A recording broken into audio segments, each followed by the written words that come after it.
And good afternoon and welcome back, everyone. I hope you got to eat some lunch and enjoy DJ PVO's set as much as I did. For our next session, we have an exciting dialogue with Connie Woon, Erica Miners, and Sabina Vaught on abolition and education. Sabina Vaught is professor and director of the Kinloch Commons for Critical Pedagogy and Leadership at the University of Pittsburgh. Sabina, the floor is yours. Thank you, Chris, for making the introduction and kicking us off. If you're just joining us, many thanks to Elon Dancy, who is the Executive Director of the Center for Urban Education, for the vision and the labor that you put into creating this extraordinary gathering every year. And thanks for inviting me to be in dialogue with my colleagues today. Thanks to Fantasy and her team for getting us together and making this fabulous. And many thanks in advance to the ASL interpreters, Derek and Jared, everyone on tech support, Emily Thurston, who will be monitoring the YouTube and Zoom chats to get everyone's questions, and everyone else who's made this possible, accessible, and very meaningful. So now, welcome to my brilliant comrades and dear friends, Dr. Erica Miners and Dr. Connie Woon, for our panel, Freedom Now, a dialogue on abolition and education. Connie is a co-founder and executive director of AAPI Women Lead. She's committed to ending racial and gender violence at all levels through education, research, organizing, healing, wellness, and community defense. She has worked as a sex worker, university and high school educator, and anti-sexual assault counselor. She's published across mainstream and academic presses and has been on national and local media. Her most recent publication is Abolition for the People with Colin Kaepernick and Christopher Petrella. And we published something together too, Connie. You, me, and Damien. And Connie's abundantly generous, invited me and Damien to participate in a project, and we got to write something up on that. Connie has thankfully left academia and is continuously working toward freedom. After 23 years of practicing yoga, she's a certified yoga instructor who loves the art of Muay Thai and kickboxing.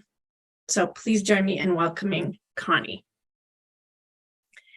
Erica, writer, educator, and organizer. Erica's current books include For the Children, Protecting Innocence in a Carceral State, a co-edited anthology, The Long Term, Resisting Life Sentences, Working Toward Freedom, the co-authored Feminist and the Sex Offender Confronting Sexual Harm, Ending State Violence, and the co-authored Abolition, Feminism Now, from which we drew part of the title for today's dialogue.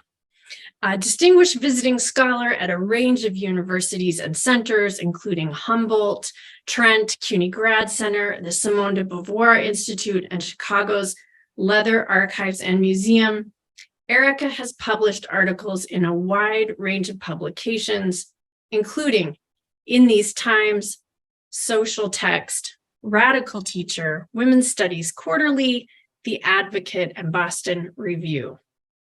Erica's work has been recognized by awards, including the 2015 Henry Trueba Award from the American Educational Research Association, a 2016 Soros Justice Fellowship, and other support from the Illinois Humanities Council, Woodrow Wilson Foundation, and the U.S. Department of Education.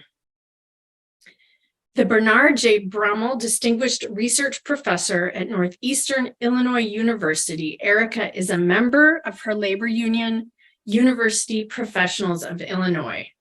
Erica teaches classes in education, gender and sexuality studies, and justice studies.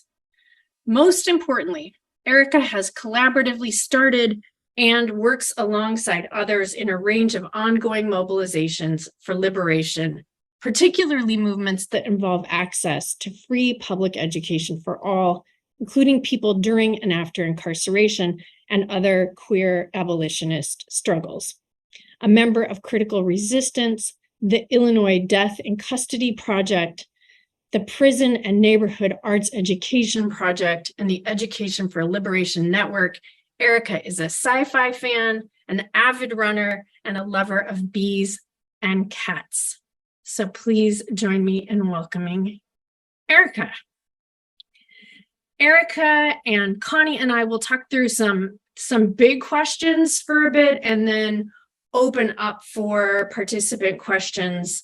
As I mentioned, Emily Thurston, who is a doctoral student in the urban education program at the University of Pittsburgh, will be sending me questions directly during the Q&A period, but feel free to submit them earlier. We just won't see them until we get to that point in the conversation. So this forum, CUESEF, is designed for educators, broadly conceived. And so I wonder if Connie and Erica, you would start by sharing with participants on the webinar in some detail what educational movements, efforts, and organizations you're currently part of and have been part of. And part two, in those experiences and in those movements or organizations, what have you seen as central to effective educational work for freedom? Connie, why don't we start with you? It's funny, I was going to say, Erica, let's start with you. But, you know, of course, first, thank you, Sabina, the team, Fantasy, Emily, for putting this on, Dr. Elon for inviting us to come and speak. And Erica, it's always so good to see you. I'm so excited to be on this thing with you. And thank you, Derek, for being a part of our team today. All right. So a couple of things. One is the question, where did we come from? How did we begin this journey? What movements are we a part of, right? So I, technically speaking, I'll say that I've been a part of prison abolitionist work since the 1990s, before it was trendy, I'll have to say.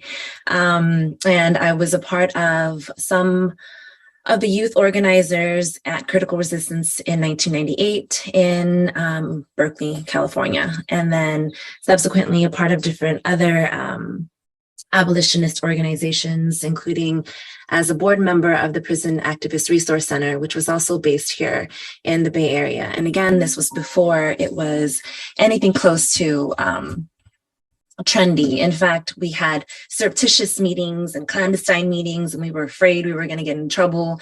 But that was the origins of the work back when I was still 19 years old. And since then, I've been a part of Color of Violence, which is an anti-gender violence organization, which also started in the 1990s, early 2000s. And since then, I've worked as a GED tutor in San Quentin prison.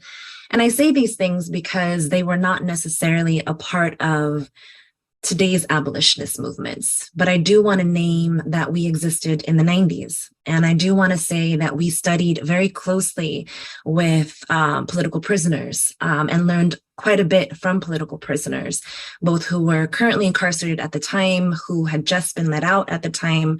I still even remember the day that we all saw Geronimo Pratt come out, and he was, back home or free again, in scare quotes, right? So that's been a part of my work for a very long time. And then I became a school teacher with this framework in mind and this political organizing history. And that was very challenging to be a school teacher during that time. And then I began learning even more so through collective study groups with a friend named Dylan Rodriguez, Frank Wilderson. I name these things because I think them to be educational efforts. I think them to be educational movements, and they were definitely anti-state. So they were not formally integrated into state institutions. They were not nonprofits. We were either collective study groups studying at cafes, or we were just outside in the streets. And I think that's really important because we studied religiously. And we studied religiously, knowing that the educational systems that we were formerly a part of were a part of the problem that we were experiencing. And so what's central to effective educational work is to do the work outside of the state, if at all possible, and always against the state. So what needs to happen is a conceptualization of what the state is. Right? Because sometimes when I talk to people, the concept of the state is quite narrow. They'll just name certain institutions. Maybe they'll name Trump, right? And somehow they'll forget the state is also everything else, including the Democrats, right? And so I just want to name that what's central to that is organizing outside of the state and against the state. And what also I think is very central to effective, or I don't know if it's effective, but it's central to freedom work, is to really think through the idea and the reality that we exist under warfare. And I think about that, and we'll be in dialogue a little bit more, but I want to name that. I've been thinking about that a lot more since I've left academia, and since I've been in the trenches elsewhere. How multi-pronged the warfare strategy is here in the United States, and how much so many of us are under siege. And there are multiple tentacles by which this is happening. And I think what's central to perhaps being effective, or at least surviving and even considering gaining power under warfare, is going to take multiple strategies, knowing that warfare is what we're living under. And I'll pass that to you all. Feel free to tell me what to do as well. That's fantastic. Why don't we hand it to you, Erica, and then come back as a group. I also just want to say I'm super excited to be here with the two of you, just valued comrades. I like that C word, comrade. And I also want to have deep gratitude for all the community that made this event possible. And I just want to also acknowledge the powerful morning. I caught part of the panel with Dr. Roberts moderating mother activists. And I just want to acknowledge their immense labor and vision, and the just really beautiful memories and moving memories they shared of their loved ones this morning. I just want to sort of keep that in the room while we're talking today, and just have gratitude for that. And I love this question about community and what kind of groups you're a part of. I feel like not unlike, sort of Connie was flagging a joy about being, her bio was flagging the joy about being out of the academy for 23 years. And I think something that I've learned from Connie and from Sabina and so many others is the power of collectivity and the power of networks, groups, communities to give us opportunities to learn and unlearn. I have, of course, books have changed my life, but also more importantly, participating in campaigns, projects, organizations, networks. Those are places and spaces where I have learned and moved and changed, and I continue to be part of that work. And those movements are feminist, they're intersectional feminists. When I use the word feminist, I'm calling it in an intersectional feminist framework. Those movements are populated with artists, with workers, and most of the networks, organizations, and projects that I've been lucky to be a part of, the study and struggle work is instigated often by women of color, queer women as well. So I just want to lift up those as some themes or threads within some of the groups that I'm participating and have participated in. I also have been connected to Critical Resistance, a national anti-prison organization. I think I met Sabina at a coffee shop at one maybe 15 years ago, or at a planning meeting. I feel like things get fuzzy now that I'm older about what days and what years. So I've been attached to that network for many, many years, participating in local chapters, but also participating in political education, sub-working groups, and also sort of the work of the organization. I've been part of other networks like the Education for Liberation Network that works with folks, young people and folks more broadly around education. And that network puts on a biannual, every other year, Free Minds, Free People convening, and also does great kind of plan books for radical educators. I've been part of other groups. I've been part of a group called the Prison Neighborhood Arts and Education Project for about 15 years, which is working, inside and outside to maximum security prisons in the state of Illinois. So do all kinds of different work related to that. I'm also a union worker, and I think that's particularly important to flag today in this conversation around with educators as well. I'm a member both of the University Professionals of Illinois, and I see that as a strong part of my identity. And I'm also a fan and a supporter of the Chicago Teachers Union, which has been really pushing for a different kind of model of union labor across the country at this moment, especially for K-12 folks.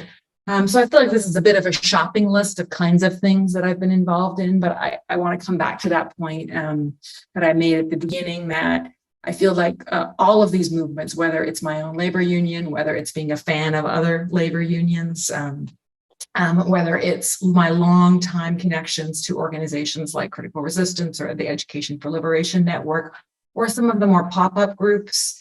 I was thinking, while Connie was talking, a bunch of us organized and formed this Teachers Against Militarized Education team. Also, I think it was maybe in the late 90s. In part because the Chicago public schools were being taken over by the Department of Defense. The Chicago public schools. The mayor of the city was turning over local public schools to be run by the Department of Defense. And we formed this organization, and artists made these great buttons and signs, and we would show up and try to both do political education work in communities, and also just raise the visibility of this sort of bankrupt public policy decision that the city was making to turn over middle schools and high schools to branches of the Department of Defense in Chicago. So team, that was great. We had this little hot pink button with a tank with a pencil being jammed in it. So that was a pop-up, kind of organization that I've often been part of, groups of people that are pulling together organizations in moments to respond to either political necessity, as Connie was talking about, the framework of warfare. And then it really does feel like we need strategic mobilizations to be visible, to be organized, to be tactical, to respond to some of these forms of deep harm and violence that are targeting parts of our communities. So I just want to, so some of the things that I've learned from this work, or why I feel like it's important to be involved in networks and communities and groups, is that it, gets us to practice collectivity beyond the state, or beyond sort of the formal ways in which we're often schooled to think about community. I think for me, it has offered, incredible pathways to learn and unlearn, some of the, foundational tenets of the United States, for example, white supremacist, capitalist, ableist, heteropatriarchy, that it's working in community, that I've really, tried to challenge some of those ideologies, to build the freedom work, to also practice, right? Kind of use the word abolition in our conversation today is about abolition, is about building, worlds outside of the endless policing, caging, borders. And it's being in, running a community in the summer of, I think it was 2002, where we practiced safety labs. We formed ways to intervene, when someone in our loved one in our community was experiencing interpersonal violence. If we don't call the cops, then what do we do? So I offer just these as, as some examples of some projects that I'm involved in and I'm connected to, and I'll turn it back to you, Sabina. So I knew this would happen, and I'm going to blame the two of you. You're so brilliant. You've got me going off script already. So you both talked about, excuse me, war, the state, sort of the processes and, excuse me, tactics, but I think you also alluded to the ways in which these are sort of both immediately tangible and material and hard to define. So I'm wondering if we might think, particularly for classroom teachers on this call, if we might think about how can they begin to think about what is the state? How can they begin to understand actually what are the wars, maybe plural? And I think, Connie, you said, well, people say the state and they say Trump.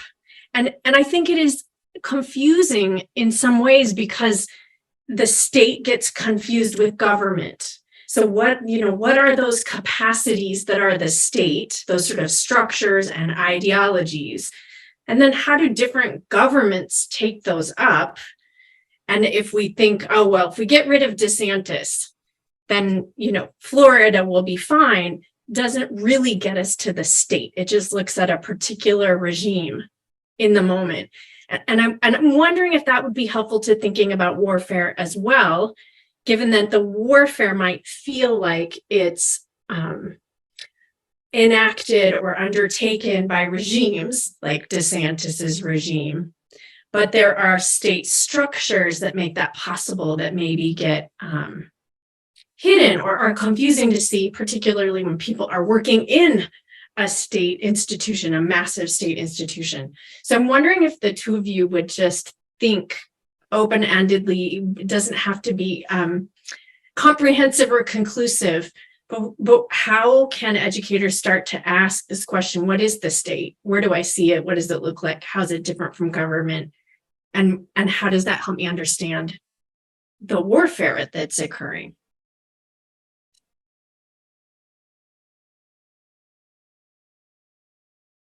And either of you, feel free to jump in. I was going to punt to Connie for that one, but I was also like, oh, I could hear Sabina even more on that. But do you want to start us off, Connie? I feel like I was just talking a mile a minute before. I think we can just, all three of us do it. And I'll be transparent that I was excited to be a part of this conversation so that I could think these things out more thoroughly, albeit with an audience. So, and we rarely get chances for the three of us to chat. So here it is. I'm going to answer the question not directly, right? I am going to say that we have to name the structures of violence that we are operating under, by which the state makes possible. So we can name the structures in the same, I think that, and this is my offering, right, in my reading, Erica names these forces of violence. So I'll add to them. When I say the structures, I mean we are living under and through structures of violence, including anti-Blackness, if not namely anti-Blackness, right? Anti-Blackness structures this world ever since modern civilization, right? We can name white supremacy as a part of the structure. We can name anti-queer cis heteronormativity as a part of the violent structures. We can name misogyny. We can name anti-poor, working class, anti-indigeneity, right, as the structure, right? A colleague of mine and a mentor, for better for worse, Frank Wilderson, used to say that this is a chessboard, right? And I take that chessboard analogy quite seriously to say that the chessboard is the structure by which we are the pieces on it. right? So if we name those structures and we agree that those are the structures of the air that we breathe, right, then the state is an apparatus, if not the main apparatus, that makes these structures possible. And I name these structures as structures of violence. So the state includes government institutions. The state is made possible through educational institutions. The state is made possible through other agencies, including, if not importantly, educational institutions. So when we're talking to educators, and me having been one of them, and all of us on this call being a part of it, we are all agents of the state. Right. Dorothy Roberts talks about, Dorothy Roberts talks about the child welfare system, right? That is also an arm of the state. So these are arms of the state, right? But then we also have relationships that make these structures possible, that also operate and rely on the state. And that's how good the state is.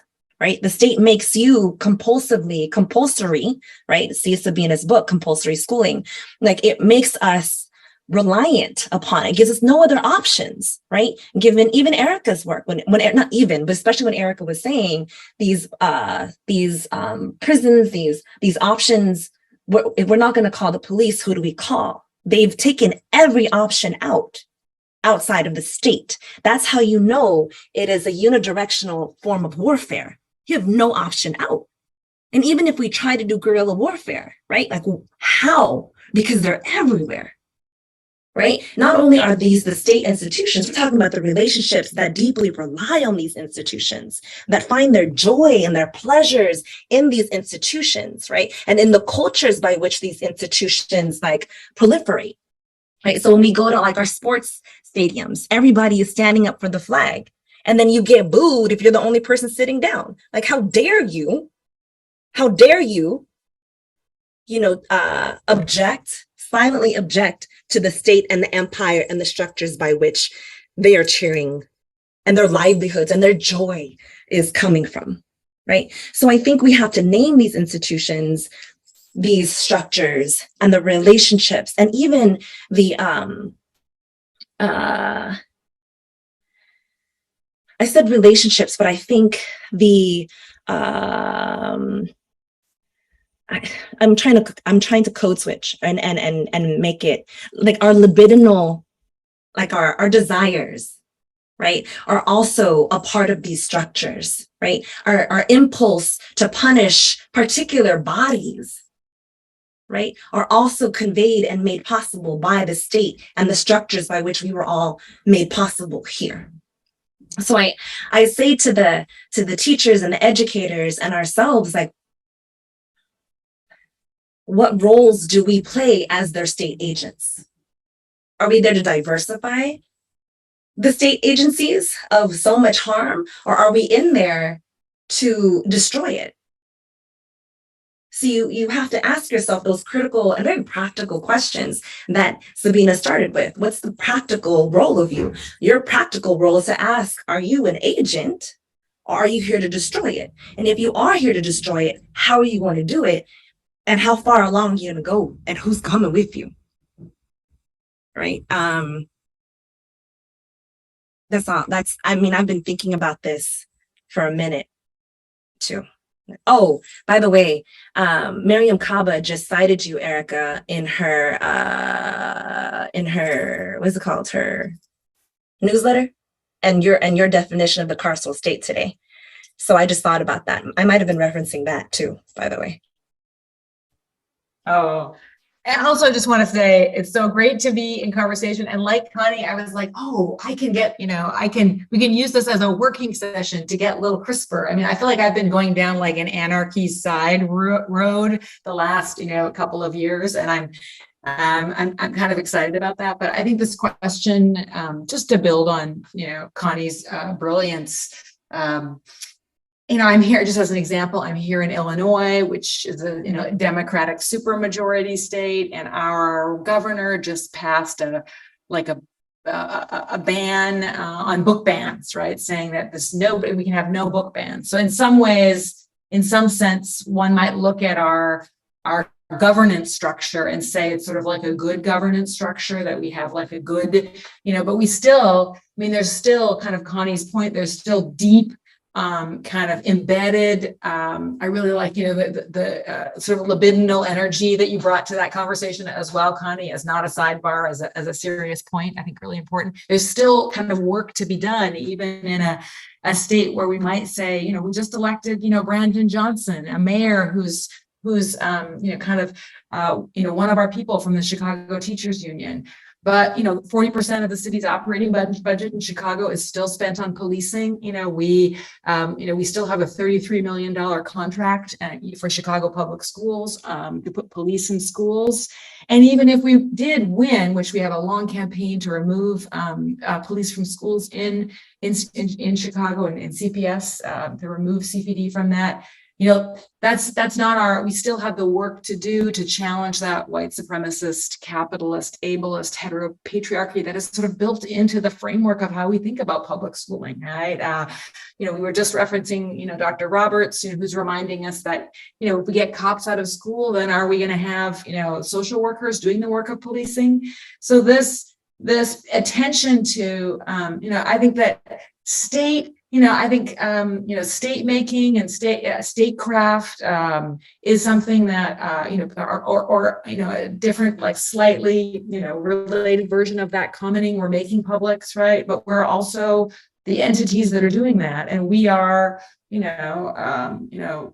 fraught, flawed, people shaped by all of those deep ideological tensions. So how do we undo those? How do we undo that work at the same time, as we are, trying to, flourish in our communities. So I really appreciate that push to kind of distinguish between the two, sort of governance and state. And I'm struggling with, because I work at a public university, and I work at I'm the product of, I'm from Canada originally. I'm the product of having, almost free public secondary, post-secondary education and free healthcare, not free dental care, as a child. And I think that those forms of statecraft are life-giving, right? But they also, so I think that can seduce you to thinking that the state can be a good entity. It can be a good, a good framework, but it's also that same, state creates, communities all across Canada that have no access to potable water, primarily Indigenous communities. So I think trying to think critically about where we're located, what kind of work we're being asked to do. And I think that's particularly critical for those of us who are educators who are trying to, do some work, at the site of the public school or the public university. I think really key. I'd love to hear more from you, Sabina, before we go to the next question. I know it's probably going off script, but maybe like a little bit. Very fair. Well, as I'm listening to you, I'm wondering if censorship is an example that might help educators ask some of the questions you've framed. So, Connie, I loved when you said, are you there to diversify or destroy? And I think there's this example. So Illinois might be seen as a place that's protecting people against censorship, and Florida might be seen as a place that's rabidly censorious. And yet both places are illustrating the same function of the state, which is, if states in part are, I understand them to be designed to carve up the world, to create territories, and to organize antagonistic relationships and asymmetrical relationships among people in those territories, and that they emerge through racial capitalism and colonization. Well, then censorship is this deep structure of the state which says we always have to have groups of people to protect from and against each other. So Illinois will protect people from bans, and Florida will protect people from knowledge and freedom. And both are the governments are drawing from the same deep structure. So if we want to fight against that sort of warcraft, on people, the creating of those violent antagonisms, then educators might think about, well, actually, what's the deep structure of censorship in the state, what nation state, and how can we fight locally, but also fight that the state has this sort of regulatory and organizational power over groups of people, and that we might be, as teachers, mediating that, liberalizing that, reforming that, or destroying that. So I wonder if that example gets at what you all were saying, or if you want to push back on it or change it a little bit. No, I like that example, but I also want to lean into sort of the both and there, that there's a materiality, you know, of being in Florida or being an educator in Florida or Illinois, that might, you know, that those policies or those differences might make a tiny material difference in the day to day. But I think which I think is both like a little bit seductive, but and also real at the same time. It's like I'm not going to have this kind of surveillance or this kind of threat in Illinois, for example. But I think so that's sort of the both end, and you know that you know might distract us from kind of asking these larger, harder questions that are you know as imperative to kind of lay on the table. So how do we hold both of those in that kind of moment in tension? That yeah, if I'm a teacher working in, you know, in Chicago, I might have a lot more protection to support, you know, trans young people and their families and communities. But at the same time, you know, what's the sort of trade-off, or what's the cost, or what's the deeper work that I can, you know, that I need to be doing so I can do that both and, right? So I can do the work in the immediate, in the now, but also I'm thinking kind of longer term or structurally, or how to build movements and communities and ways of thinking. So this is not this is not the kind of condition that we're in 5-10 years from now, where the state, you know, without sounding like a Star Trek conspiracy, has the power to kind of make these decisions for us. So I appreciate that as an example. I think a quick add is, you know, the way that you kind of named Illinois, not kind of, but you named Illinois somewhat as like a safe harbor, in scare quotes, right, against this right-wing, ultra right-wing conservative culture and warfare that we're experiencing. I don't take for granted that safe harbors, however flimsy they may be, exist, right? And I think that is also in part what Erica was talking about. Like, there is a need, largely because it's so violent, right? If we name it as warfare, we have to have, like, you know, and I'm not making an analogy when I say we need the bunkers, we need the trenches, we need bodies who are the direct targets of the warfare. We need a place for them to retreat. We need a safe place for them, right?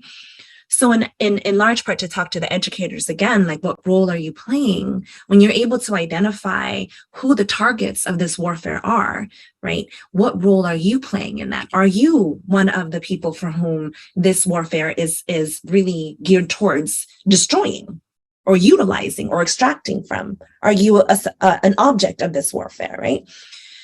And or what role are you going to play in taking care of those and fighting alongside or protecting those for whom are the direct targets if you are not one, right?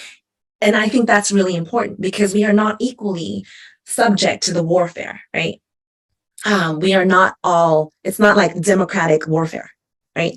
Like, it's very targeted. And I think that doesn't, and what that means though, is that there are endless casualties.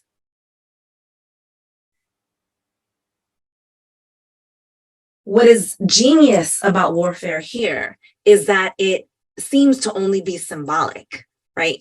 It seems to be an analogous warfare. When we talk about it, we don't think of it in the terms that we see that is sensationalized on television.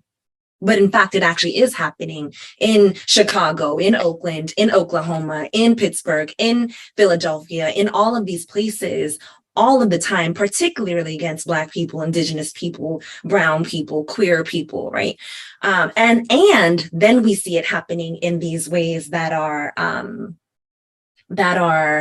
through educational warfare, right? Through the curriculum.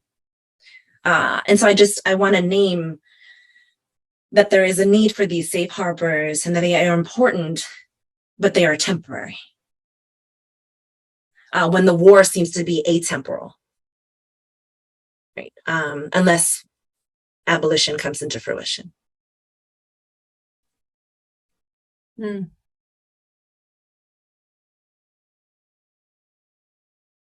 And remote, like inaccessible to people. So Illinois is a long walk from Tampa. So you're making me think too about how, sort of when you mentioned places, you're making me think about the ways in which geography is a very purposeful sort of implement of warcraft. Yeah. Thank you all for going off script a little bit there. It does seem like this is sort of a nice segue into thinking with each other about how you're currently conceptualizing abolition. And you're both very, very experienced abolitionists, and you've written, you've built, you've collaborated across sort of countless anti-carceral efforts. And you've alluded to a conceptualization, but I do think it would be exciting and meaningful for people on the call, particularly people who maybe, Connie, you kind of gestured toward it becoming trendy. They've heard it over and over, but maybe not heard, like, what is this actually? What is it conceptually? So I wonder if you might take a minute to think about that with people on the call, and to think about it broadly, but also in the context of education.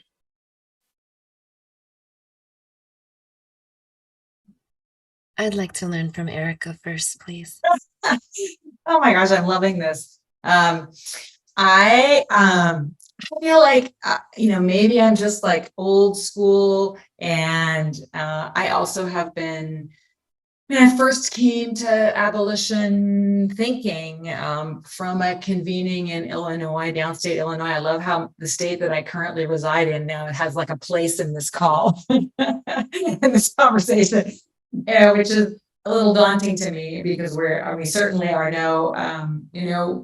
we're not a state, we're anyway, I don't want to go down that road again, but it's not a haven, right? So I want to push that, right, a little bit. So I first came to abolition from a convening with critical resistance organizers, downstate Illinois, probably, I don't know, I think it was probably 20 years ago, maybe a little bit less than 20 years ago. And I have been doing related kind of prison justice work. And I had loaded up a car full of people and drove downstate Illinois and heard people from CR talking. And, they offered a working definition at that time about the prison industrial complex, right? And I think that term is a really important term to kind of remind us of this moment, a prison industrial complex, the interwoven system, of punishment, surveillance, dispossession, violence, right, that has unfolded, right, in the United States and globally, and that CR really offered for me a definition of abolition, kind of building on decades of the Black radical tradition of how do we build, how do we dismantle, how do we change, to build a world that is, more safe, right, more free, more just, for all people in it, right? So how do we shrink our reliance on policing? How do we end our reliance on prisons? How do we end our reliance on borders and demarcation, and challenge dispossession? So I feel like for me that original definition of abolition that I came to through working from CR still stays with me and still is an important. And I find myself in conversations now where people identify as abolitionists, and I have to say, for me, it's not necessarily an identity, but a practice that I'm still trying to to do every day. Trying a practice of a way of working, a way of thinking, a methodology, a politic, and not an identity, or not like something to to kind of describe oneself as. And I also feel like it's important, I find myself sometimes having to specify, I'm not, you're in a room and people identify as abolitionists, and abolitionists of all kinds of things, of the university, and abolitionists of the, I was at a panel recently, people were talking about abolishing the family, which I wasn't against, right? But I was also like, then I felt like, oh, I might need to like specify here that I'm actually, my thinking and my organizing and my practice is coming from work that's connected to the abolition of the prison industrial complex, right? So I think that doesn't preclude other kinds of work, but that's how I feel like I'm still kind of in that framework, and I still feel like I have learning and work and thinking to do in that framework with other people, and I feel like for educators, to think about oneself as a prison industrial complex abolitionist, right, means, thinking about how to build worlds that, are free of gender and sexual violence, right? How to think about how to collectivize at your work site, how to think not just about removing the police from schools, but also what's the underlying work that we have outsourced to policing, right, in schools. What are they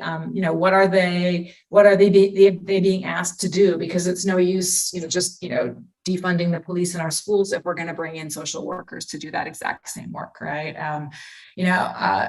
For me, being an anti-prison industrial complex abolitionist connected to schools also means thinking about, teaching and learning and curriculum, and also kind of, coming back to our earlier discussion about what's the deep work. I mean, schools are all about meritocracy, right? They're all about sorting and sifting, right? How do we think in sort of fugitive or radical ways to kind of support different kinds of relationalities within an institution that is predicated on best, mediocre, and worst, or failure and success, right? How do we promote teaching and learning, of ourselves, communities that are kind of away from the kind of the superstructure or the logic that's really built into schooling. So those are just some of the kinds of things that I'm thinking about, and some of the ways in which I am reminding myself about what abolition, because I do think it's a bit of a tricky moment, where more people are identifying with that work. But I also just want to push, then it's a moment, right? If the movement to defund police, if the movement to end our reliance on borders, if the movement to stop the endless flow of people, and I just want to echo Connie's point that it's not democratic or arbitrary who's targeted for policing, who's targeted for incarceration, right? If we see ourselves as part of that movement, I would really encourage people to read, to study, to form communities, to pay attention to the kind of the history of that struggle, because it may appear that it just sparked after the murder of Mike Brown in Ferguson, or the murder of Breonna Taylor, right?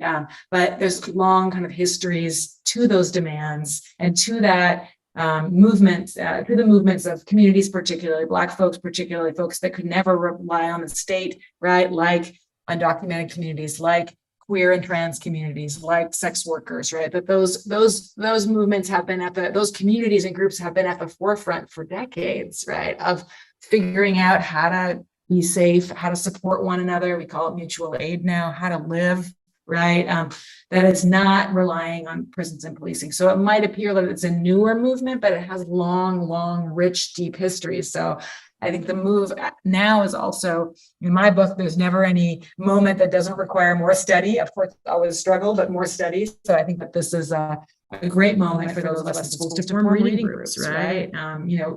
Think about, reading some of the early work around abolitionist organizing. I think that's a really profound way to kind of, for those of us who might be a little bit newer to the work.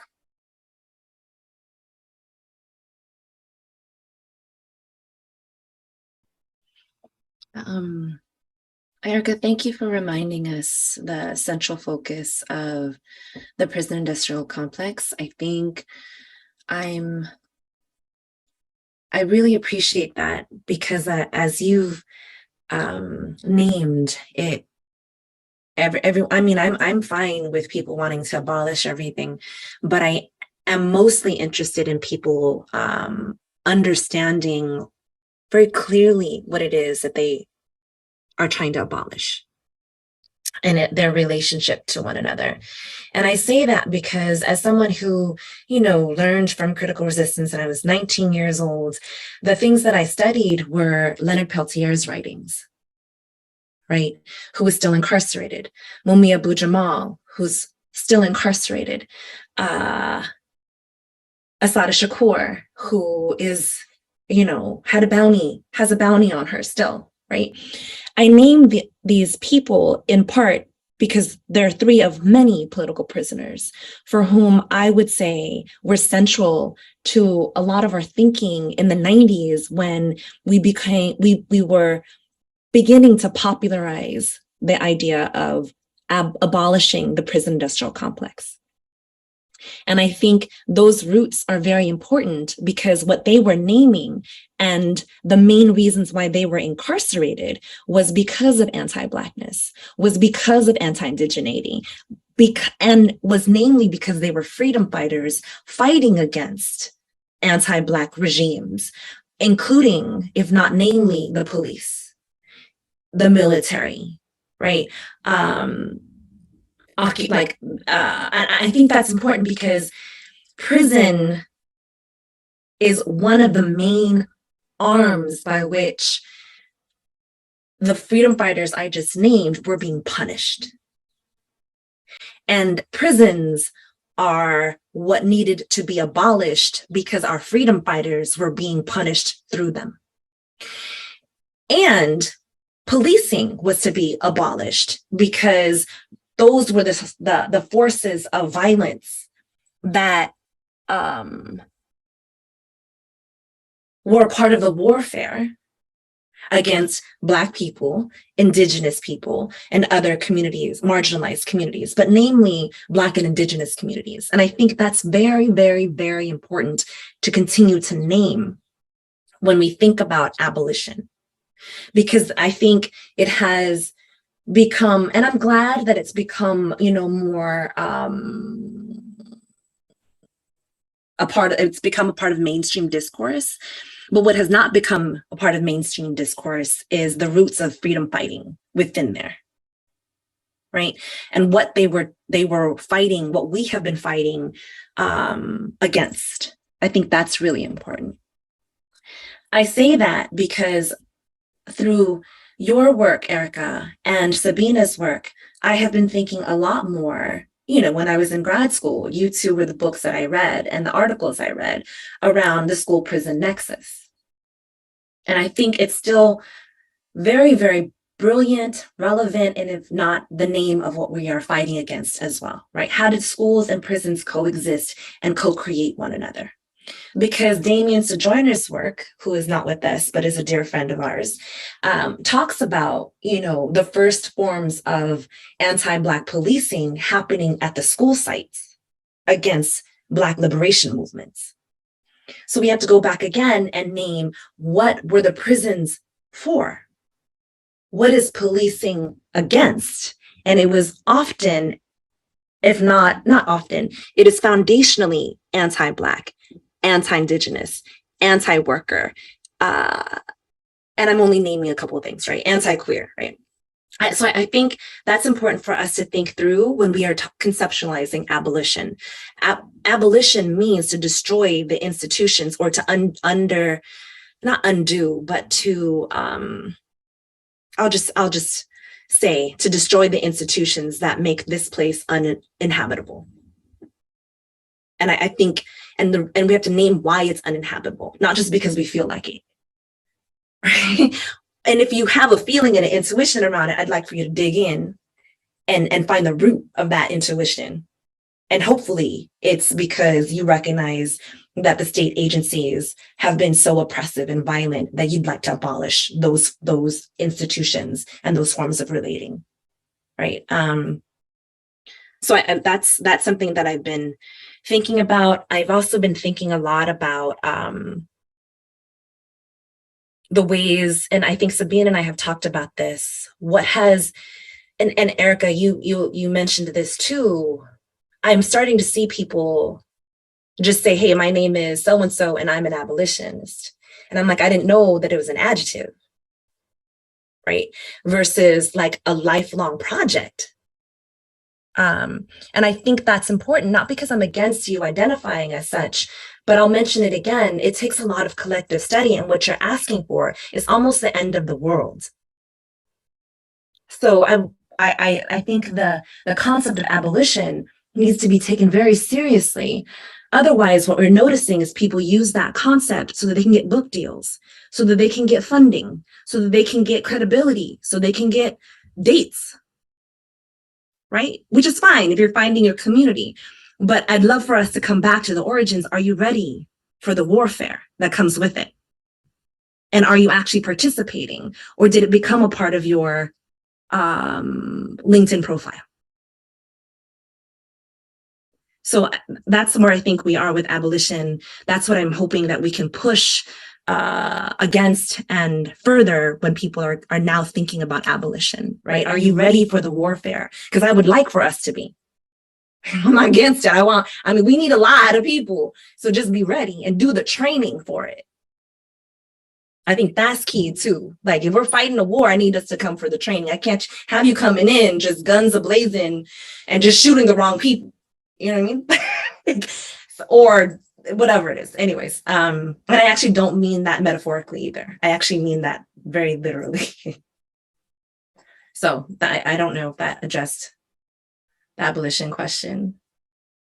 Yeah, beautifully. I mean, both of you. And I think what I hear across what both of you said, you said a lot that was fantastic. And I was taking notes, but one of the sort of common practices or sensibilities was study and what it means to study. So on the one hand, I think, there can be this sense that study isn't action, right? Study is somehow indulgent or bourgeois, but that study actually is the core action to collective learning, building, growing, doing. And that I also heard you both say that it's lifelong. We don't sort of study and then arrive at some sort of knowing and then have an identity, but that there's collective study that always is pushing us through relationships and is both the action and the preparation for the action. Did I kind of connect that? Yes. Okay.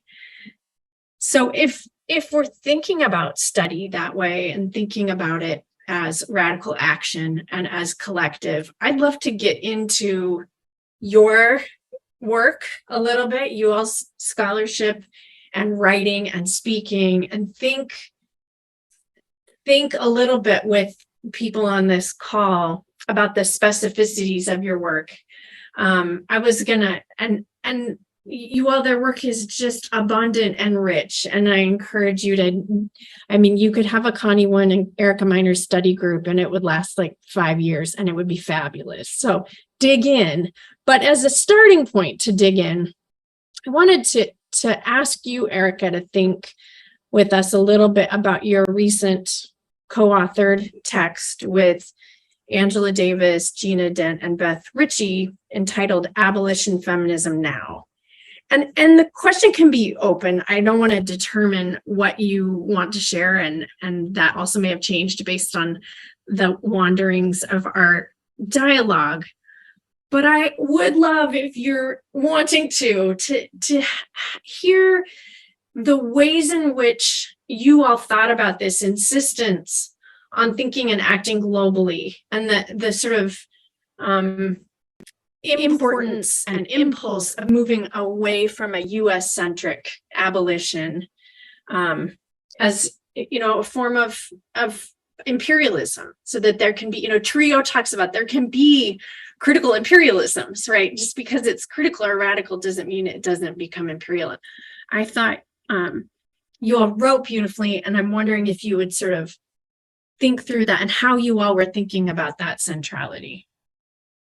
Oh, thank you for that. It's so awkward when you write something, and I'm somebody who has always, I like writing. I like writing with other people because it's often an opportunity to think through problems or to be in relation to people. I mean, my day job is at a public university, and universities are often deeply individualizing, isolating, highly, alienating places for many of us. So the opportunity to think in conversation with people is something that has always been like a lifeline for me. And I include you too in that work, in that community of like co-thinkers. So thanks for the kind words. But the awkward thing when you write something is you think it should speak for itself, and then you have to go and talk about what you wrote on top of it, right? So just a little follow-up there. But I think that we wrote that in part, we started before the pandemic, and the four of us have been in overlapping communities for decades, and we felt that we were constantly showing up to abolitionist spaces and asking the question, how do we center also the work to end gender and sexual violence in our work to challenge policing, in our work to, challenge borders, right? And similarly, showing up in feminist spaces, and in the work to end forms of interpersonal violence. How are we also ending, racism, ending white supremacy, ending gender and sexual violence? How are we also working to challenge policing and not turning to the state as the response, to gender and sexual violence, for example, because we know that it is not the response. So those felt like persistent kind of conversations, even though the work of Connie for many years has been to sort of fuse that to point to the fact that you can't be abolitionist without being feminist. You can't be feminist really in our definition of feminism without being abolitionist. So we had started in fits and starts to kind of do that work. And for us, an internationalist lens was crucial. And I think in some ways the project fails, because we were trying to avoid what a comrade called sort of the flora and fauna approach of, internationalism. Like we're just going to be able to, mention something and just kind of, have like a tourism approach. So most of the organizations that we tried to name in the project were organizations that we had relationships or connections to, or some sort of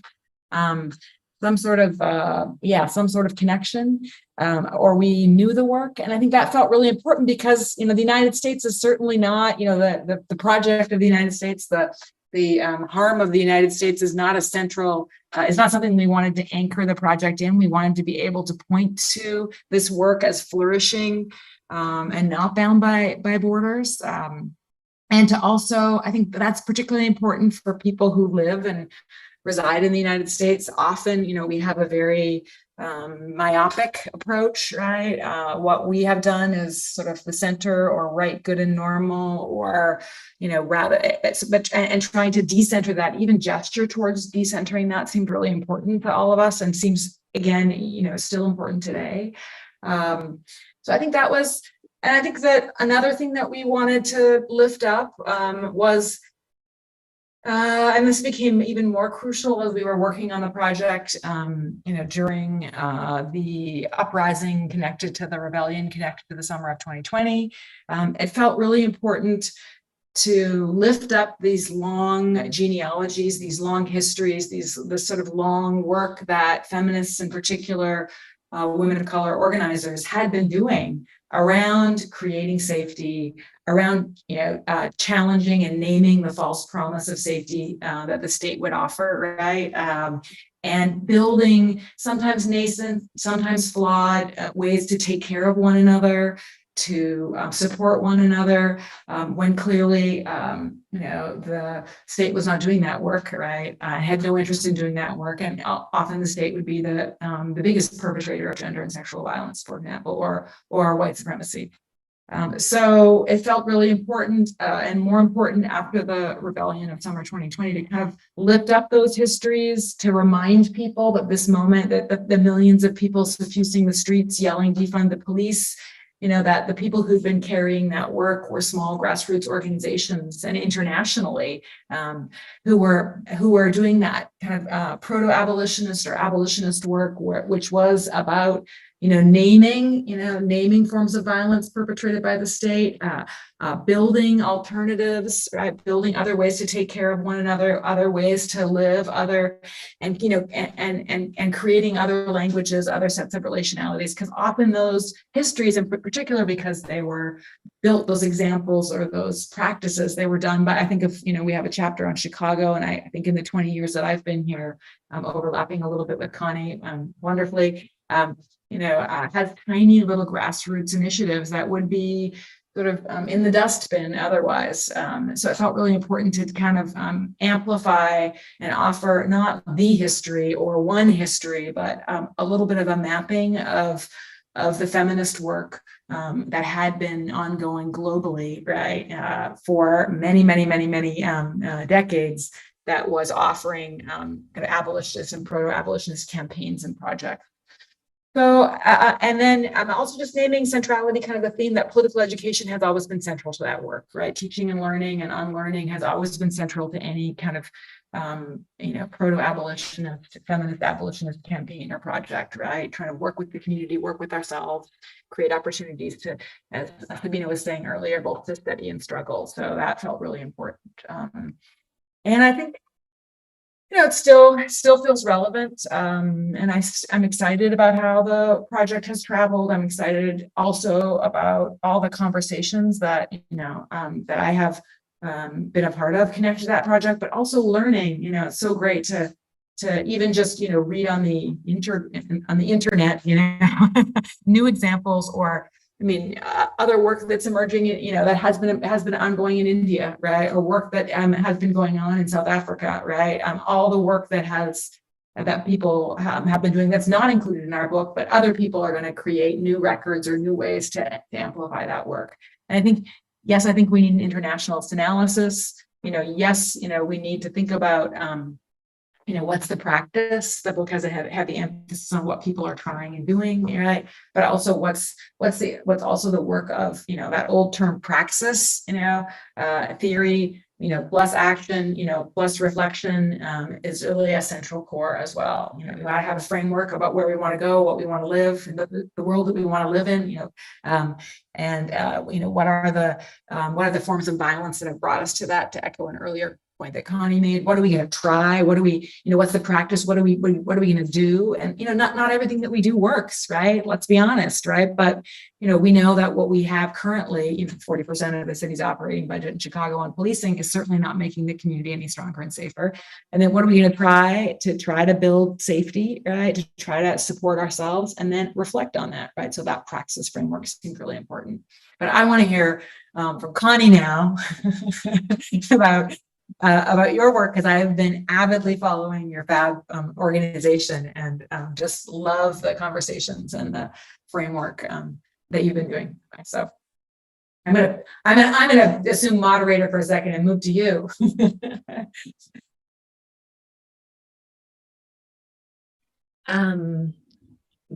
Thanks, Erica. I'm, when you were talking, what I was reflecting on is I mentioned earlier that I read both of your works quite a bit when I was in school, as I was preparing to write and think.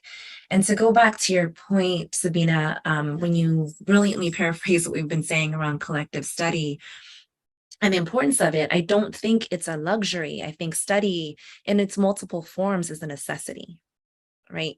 Largely because we've inherited legacies of violence, and we have also, if we do it correctly, inherit legacies of freedom fighting. But that means that we have to study what came before us, what is currently happening, what we want to happen, but we're building in community with those that we are studying. We don't forget that lineage, right?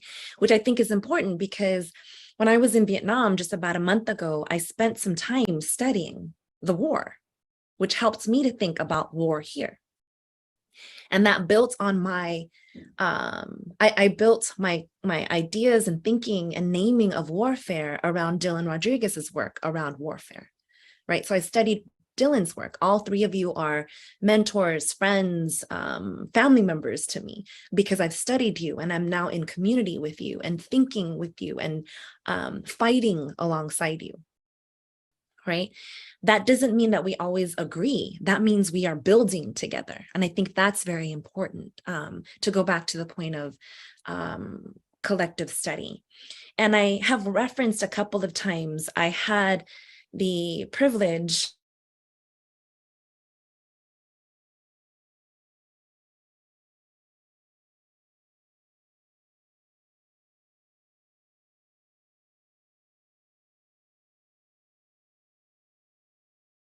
think Connie may be frozen. Connie, if you can hear us, there we go. you're back. Your screen froze for a minute. Okay. So where we last heard you, I think, was you said, I've had the privilege of archiving Yuri Kochiyama's work. And that was important for a number of reasons. But the reason I bring up today is because the day after Malcolm X died, she went to study group. And I know this because in her notes, she wrote, Brother Malcolm died yesterday.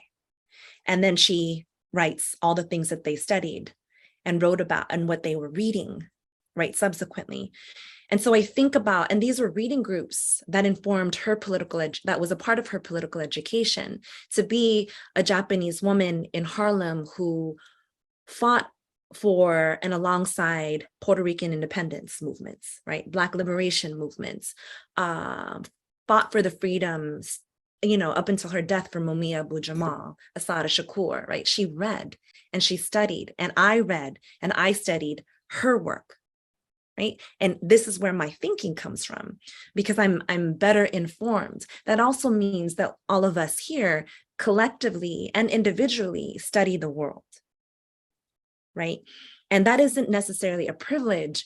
It is a necessity to step back and say, what the hell is happening? Right? And I think people take for granted these PhDs behind our names, because some people should really not have them. But that's another conversation. My point is that we studied this hard because we wanted to diagnose the world, right? We are also doctors of a different sort, where we're really trying to study and think through, what is the problem, right? What is the prescription? And then we come together and we're like, y'all, this may be the description together, right? So we think about this collectively to prescribe perhaps a response to the suffering that we are both experiencing and witnessing, that has been centuries long, right? And has its different iterations. And then to address Erica's really kind point, our organization, an organization I co-founded is called AAPI Women Lead. And we've been around for about 5 years. We have a multi-pronged approach to ending racial and gender violence. And the reason I think it's important to bring it up is because our approach is informed by the collective study. It's informed by all the readings and the people and the liberation movements that I named. But you wouldn't know that because on Instagram, we made it real pretty. And I think that's important because we have political education groups that we now call reading groups, right? We have community safety, and that also comes from our histories of and the need for self-defense, right? We have healing and wellness, right?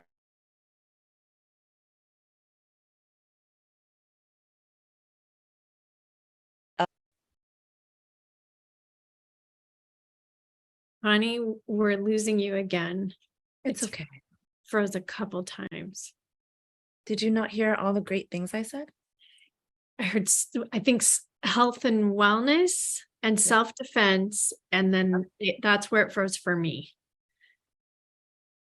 I think that's all that I actually really said, but Okay. just enthusiastically. Okay. But to be clear for everyone, that actually comes from the Panthers approach, right? And we did this, it grew exponentially because of the anti-Asian violence, but more importantly, the ways that the violence against Asian Americans in particular and Asian immigrants was being used to discredit abolitionist work. So we came in to reclaim and utilize abolitionist praxis in order to help end racial and gender violence against our communities, but also to stand in solidarity with all movements against anti-Blackness. So I feel like that's all I'm going to say for now. Yeah, that's fantastic. And to make a connection, particularly for doctoral students on this call, Erica, you talked about and have talked about before, try, and things might not work, but we keep trying and try collectively and try thoughtfully, not just, but try things. And the sort of the success isn't measured by, do only 2 people show up, or, you know, you've I think provided people with a sense of purpose in the project not having to be perfect to happen. And that's aligned with the sort of always studying. And I think, Connie, you, in some ways, you connected that to how we study and do, because we might try to diagnose a societal problem, and then we might study and we might not agree with our previous diagnosis. And then there's sort of this public failure, right? This public sense of, I tried and it didn't work, but it's now in print forever. And I think that makes people feel, and I'll say to all the doc students, like, I hate half the stuff I've written, it's horrible, I don't agree with it. But we still have to find that, like, find the Erica in you that says, but it's important to, like, where you are right now, don't wait, because if we wait till we think we know, then we'll never write a word. And writing those words pushes conversations forward, even if 5 years later we're like, ooh, I don't agree with that, but it did do something. So there's a sort of way in which I think you both have just offered something to doctoral students, and particularly in this moment, you know, Connie, you said it's all pretty on Instagram. Like, this work isn't pretty, right? You talked about doing the hard work and the messy work and the work that's not always what you hoped it would be, both of you. And so I appreciate that as a model for scholars coming up and how they might think about doing the work. And it's okay if it's not perfect, because it will never be. We have 5 minutes left and no questions yet. So what I'd like to do is ask you just, like, what's next? What's next for you? What do you think is important or exciting or urgent or necessary? You said some of these things, but if there are things you want to add for people on the call, we have particularly, again, educators and doctoral students thinking about what's next. Okay, Connie's pointing at me. I'm taking direction. I also just want to lift up, I love the frames of your, that you offered, Connie, with the self-defense, wellness.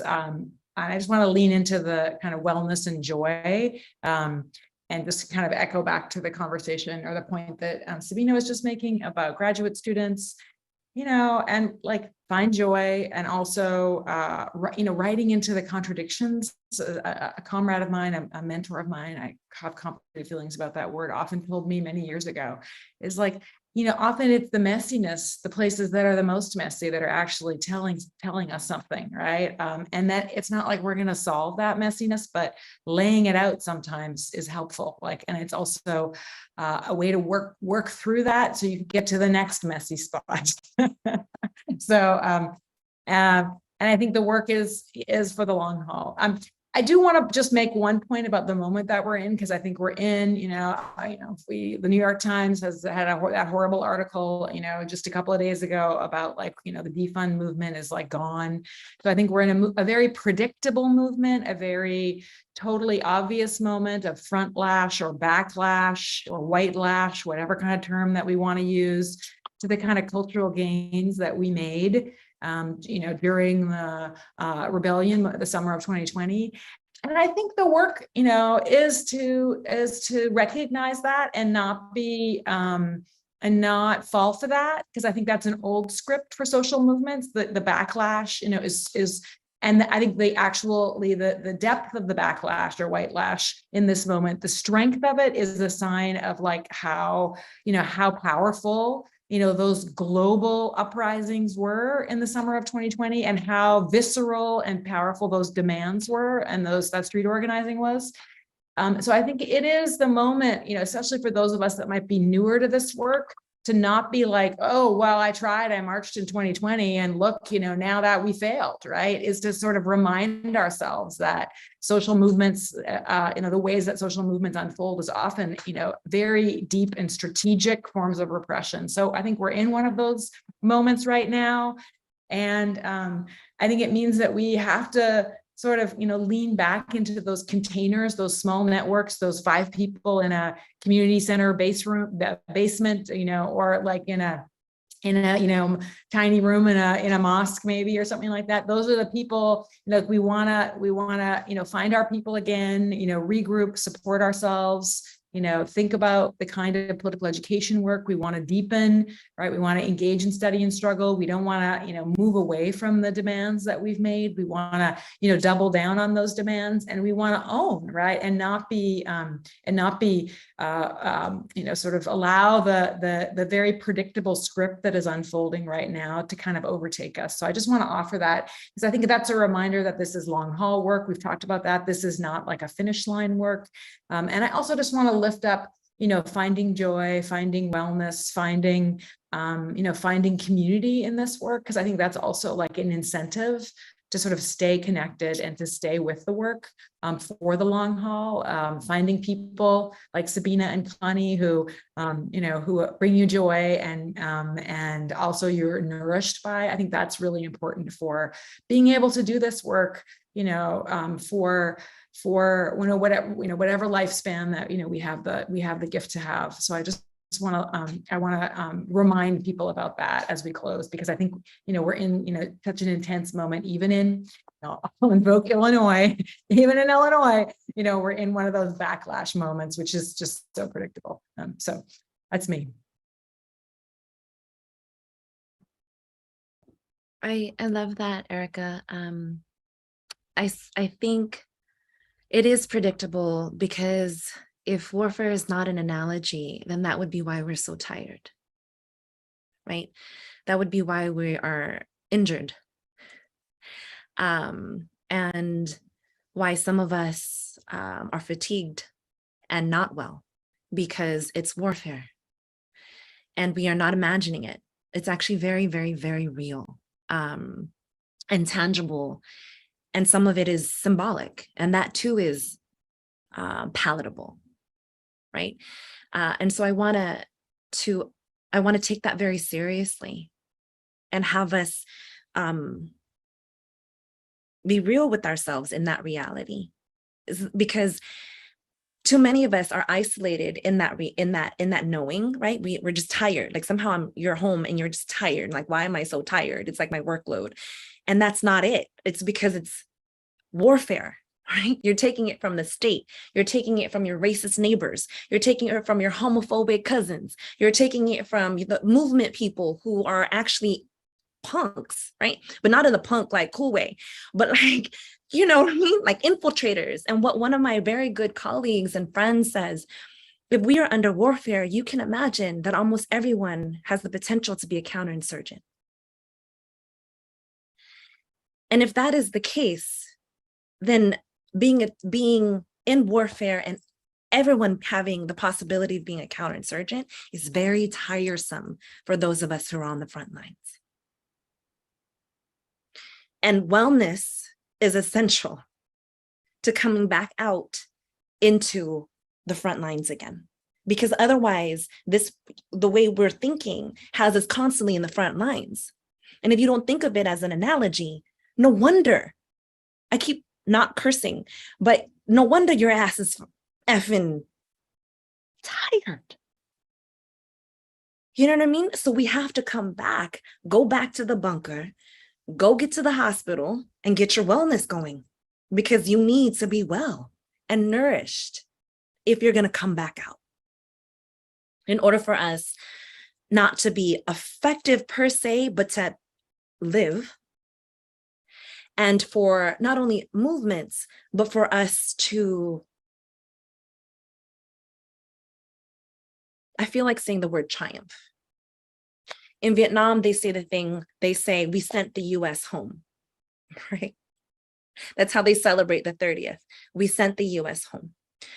I don't know how we're going to send the US home. This is why we have to collectively study. But we have to regroup occasionally. And really take seriously community defense, community safety, political education, wellness, and collective struggle in order for us to win a war that is ongoing. And then know our parts in each of that in this war. I think that's my kind of my offering, and to echo Erica's point, find your political home. To echo Sabina's point, it's a series of experiments. You don't know what's going to work, but please do make your offerings as an offering, not just coming in here, because I'm experiencing people just cutting people's throats for no reason. So just be well and then join us, you know, or whatever that means. But I'm just saying, just slow down, friends. It's a long struggle. You all are so fantastic. I just love you. I heard you say regroup, study, take the long view, do the long haul, make decisions about your relations, your role in and against institutions, study warfare, observe the injuries and the fatigue, attend to them in yourselves and each other, recognize the origins of assaults, focus on wellness and community, get well and be nourished in order to come back out and triumph and find our homes and make our offerings. Thank you both. That was just extraordinary. I am so grateful for our hour and a half together. I love you, Sabina. I love you, Erica. Oh, just extra gratitude to the translators, because I realized I didn't at all slow down, and I just apologize for that. Thanks, Derek. Thanks, Jared. Thanks, Chris. And thanks, Sabina, and Elon for the invitation and all the labor and the work. So, and also just you two for this really nourishing time. Thank you. Thank you. Thank you. Thanks, Fantasy. Yeah, thanks, Fantasy.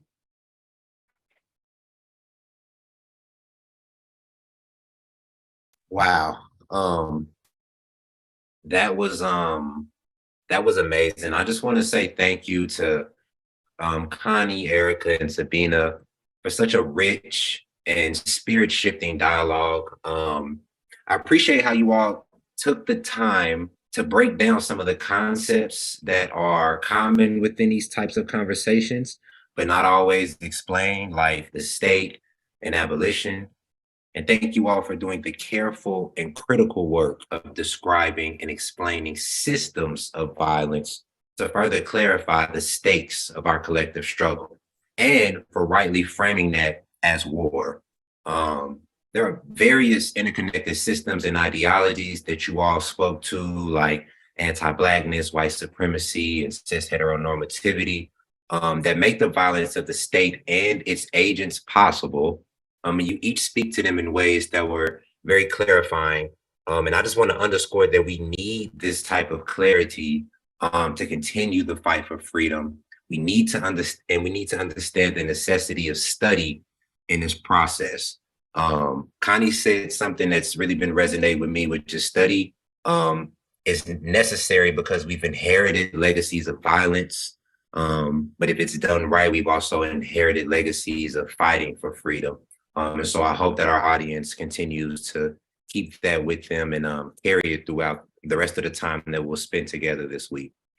I also want to remind our participants that as you engage these panels, we invite you to track your questions and thoughts and bring them to our workshop with Dr. Martez Files on Thursday so that we can think about ways to implement this as practice and change as educators.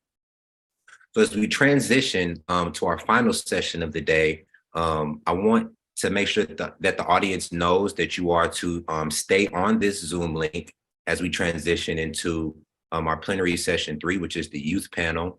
And then I just want to excuse myself for a brief moment because I have to log out of this Zoom link and log into another one in order to join and open up that conversation. So thank you all, and thank you to our panelists and Sabina again.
Okay, welcome back, everyone. And welcome to our plenary session 3, which is going to be a youth panel with Amber Taylor and Aaliyah Taylor of Westinghouse High School and Zamoy Reeves of Alderdice High School. This conversation will be facilitated by our own Dr. Ari Brazier from the Center for Urban Education. Our final session of the day focuses on futures through youth perspectives and interrogates the features of school and state violence as articulated by youth. Again, we want to be attentive to how they think and work toward freer futures and how they describe the problems of school and schooling. And again, this conversation will be facilitated by the thoughtful and brilliant Dr. Ari Brazier. I'm going to introduce her and then we'll move into the conversation. Ariana Brazier is a Black queer feminist and smiley, sad mom girl.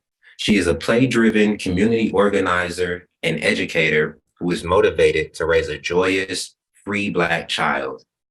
Ari received her doctoral degree in English, Critical and Cultural Studies from the University of Pittsburgh in 2021.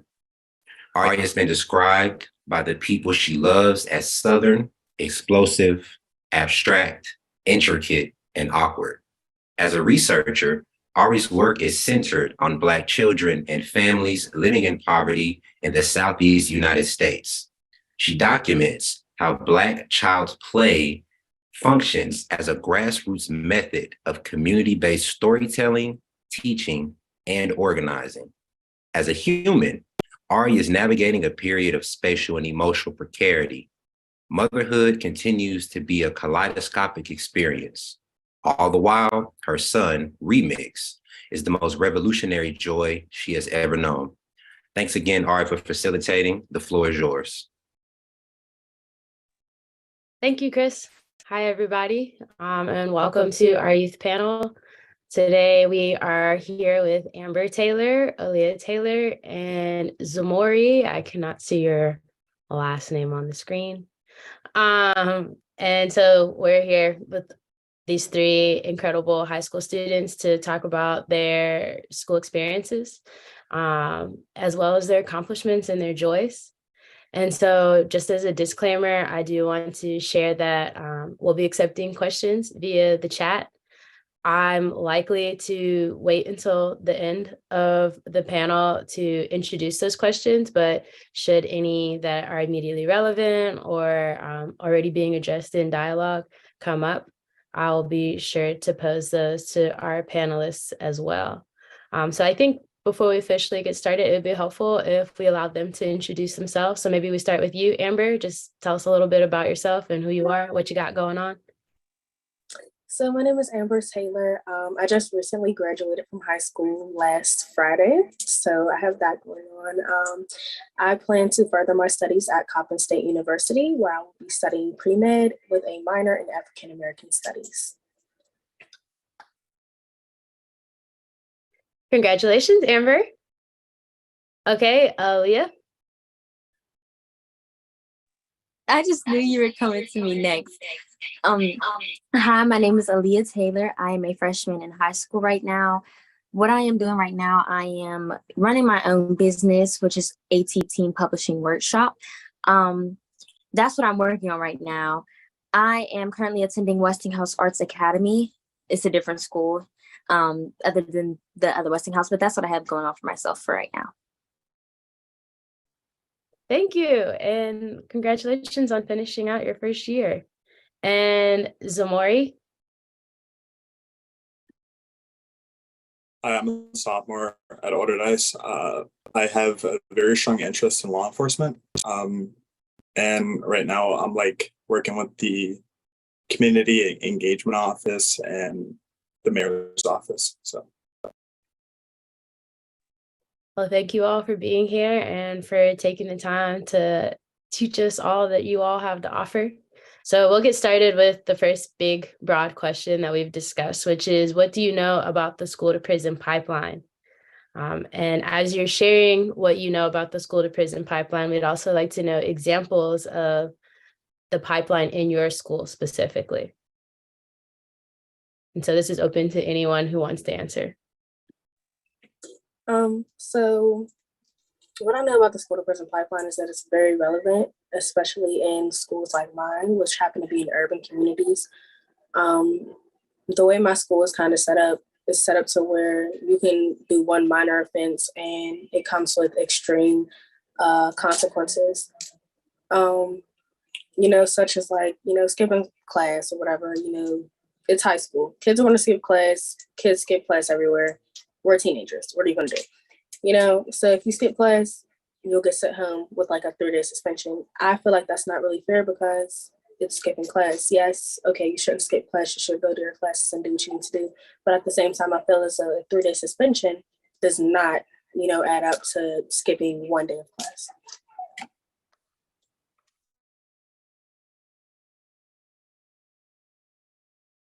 Okay, thank you, Amber. So we have punitive policies that are being enacted on students for doing teenager things.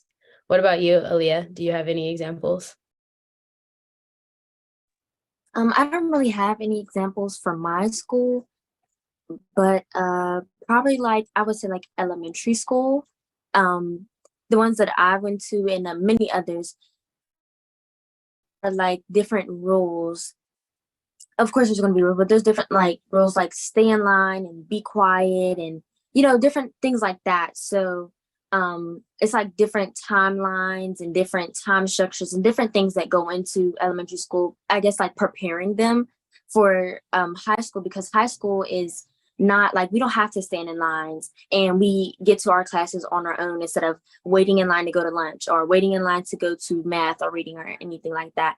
It's like a freely thing for high school, but I feel as though elementary school, it was more strict and it was more like on the children to do what they were, assigned to do.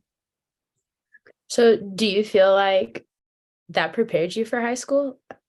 If in elementary school we're taught to stay in line, we are taught to wear certain uniforms or to behave in accordance with what the teacher dictates for us. And then we get to high school and we're independently responsible for getting ourselves to class, for getting ourselves dressed, for making sure that our work is done. Do you feel like those rules in elementary school were actually helpful for high school?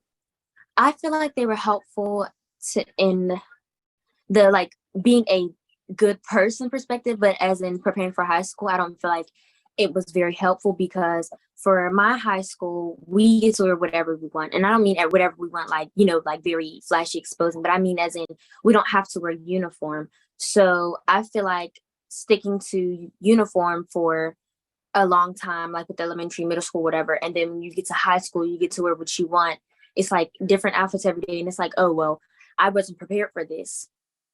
Or as the walking in the line, like I said, getting to lunch or whatever, there's different timelines that you have to stick to. So getting to class, if you're late to class and you're late to class, like Amber said, like sometimes it's suspension or go home.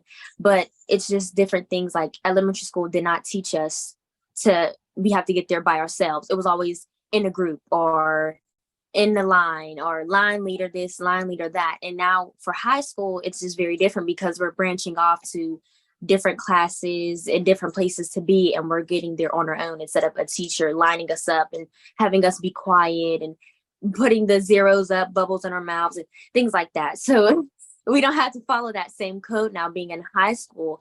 So I feel like that didn't really prepare us in the high school aspect, but being a better person kind of aspect. Okay, so it sounds to me like elementary school did not prepare us to think for ourselves. But when you get into high school, you're expected to think and manage yourselves in ways that, were not facilitated when we were younger. And we kind of talked about this last week when we were preparing for this panel. Statistically, the school to prison pipeline begins as early as our early childcare programs, our daycare programs. Black boys are being suspended at disproportionate rates in their preschool programs. And we know that adultification for Black girls, the phenomenon in which Black girls are treated and expected to behave like adults, begins as early as 5 years old. So many of the rules and regulations that you're gesturing towards, Aaliyah, are systemic. They're by design, and they begin when we are very young. We're taught to see people a certain way, and we're taught to see ourselves a certain way. And then that plays out throughout the rest of our time in elementary and into high school. What about you, Zamori? Do you have any understanding of the school to prison pipeline you would like to share, and any examples in Alderdice?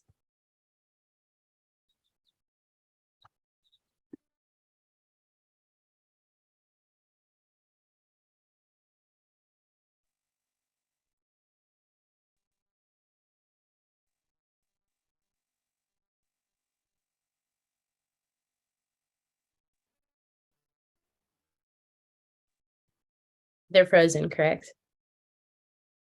Is anyone else? Okay. Zamori is frozen. We You can. know, you Oh. you don't really see a lot of white kids getting the same discipline as the Black students get for skipping class or role that you would think would get a slap.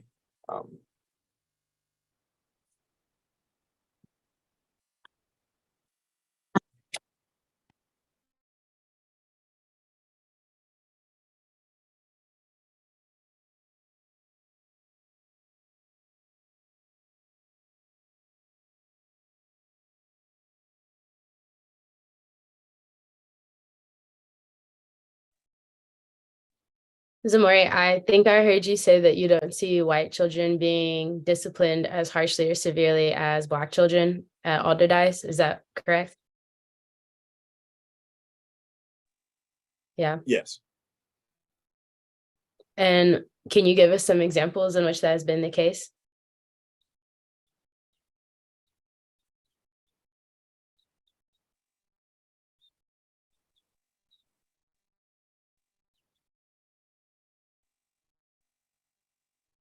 Okay, it seems like Zamori is still experiencing some connection issues. Like what Amber said. Go ahead.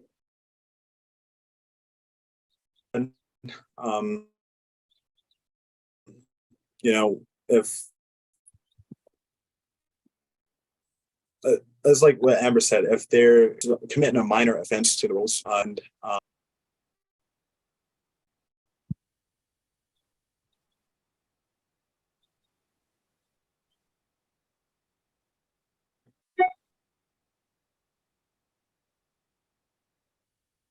Okay, I'm receiving instructions to relay to you, Zamori. The suggestion is that you log out and log back in because your connection is unstable.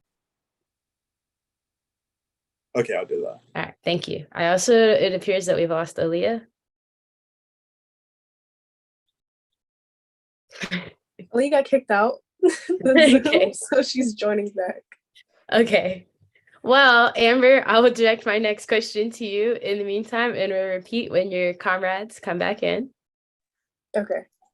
So I just want to know what you can tell us about your experience of grief, specifically as it pertains to your educational experience. What does grief look like for you and your friends? I know that you all have been managing a lot of violence inside your school and in the neighborhood surrounding the school. And so I would welcome any insight you have as to your grieving process. Mm-hmm. So I've dealt with a lot of grief, specifically like in my junior and senior year. At the end of my sophomore year, going to my junior year, we lost one of my best friends. His name was Don Angelo Castafney, and he went to Alderdice. So we took a hard, hit with that, especially, growing up with him in middle school and seeing how, just because you grow up with somebody doesn't mean that they're going to be there forever, and learning to deal with that and see that perspective at a young age. Like, we were only 15, so it was very hard dealing with that and still having to keep up with school, especially, during COVID and all of these other things. At the start of my junior year, I lost my uncle. So I was just hit with two major losses at one time. And it was very hard to, focus on my studies and be in school when I have to go to funerals very often, because those weren't even the only two people that I lost. I lost multiple people by the year. And because I lost multiple people, it kind of shifts your focus, and you're not able to just focus on school and focus on your studies and focus on, school activities as much as you want to be involved in school and as much as you want to show up you can't because of that mental and emotional strain. And I feel as though teachers don't really understand that aspect as much as, I feel like they should, especially growing up in a very urban place and urban community. It's not, uncommon for these things to happen.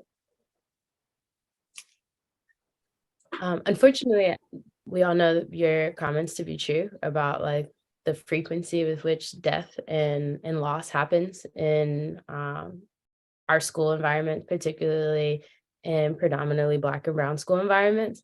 My follow-up question to you, and then I'll circle back to include Aaliyah and Zamori, is what would understanding look like from teachers? If your teachers were understanding of the grief that you're managing while attending school, what do you think that would look like? So, for example, I went to one of my teachers and I was in college and high school classes. So it's basically taking a college course while you're still in high school to receive college credits. So I went to the teacher and I explained to him what was going on with my uncle and that I don't know how long I would be out of school. And he told me, okay, don't worry about it. We'll get this together. And then I checked my grade the next day and I was failing. So that kind of like threw me off a little bit. And so when I went and I talked to him about it, his excuse was, oh, well, you should be in school. I felt like that was very inconsiderate, insensitive, dehumanizing, all of the above. I felt like that was very unnecessary. And aside from teacher and student power structure, I'm still a human being.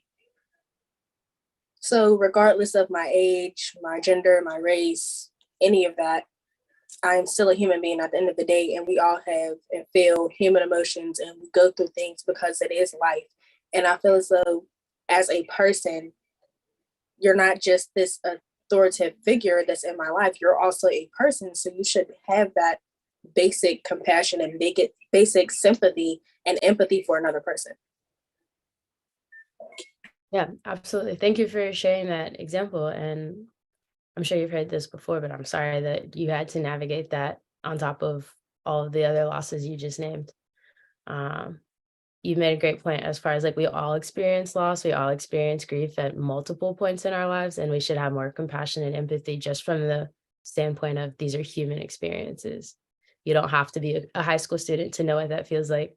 You don't have to be, experiencing loss in real time to know what loss feels like. For Zamori, we cut out when I asked what the school to prison pipeline looked like in your school. You had just started to share that you don't see white students disciplined to the degree that you do Black students. Did you want to share more on that?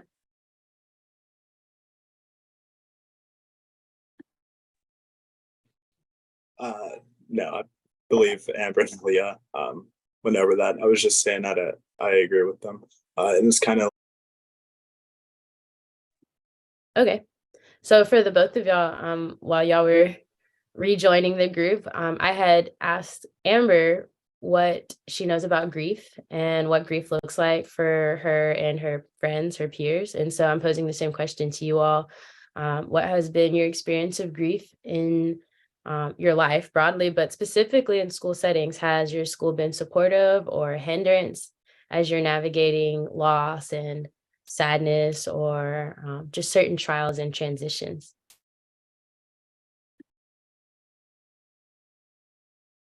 I'll go. I lost my uncle, me and him were related. So we lost our uncle and I went straight back to school after that. I did take a little pause, but then right after it's like straight school. I didn't really feel like talking to anybody.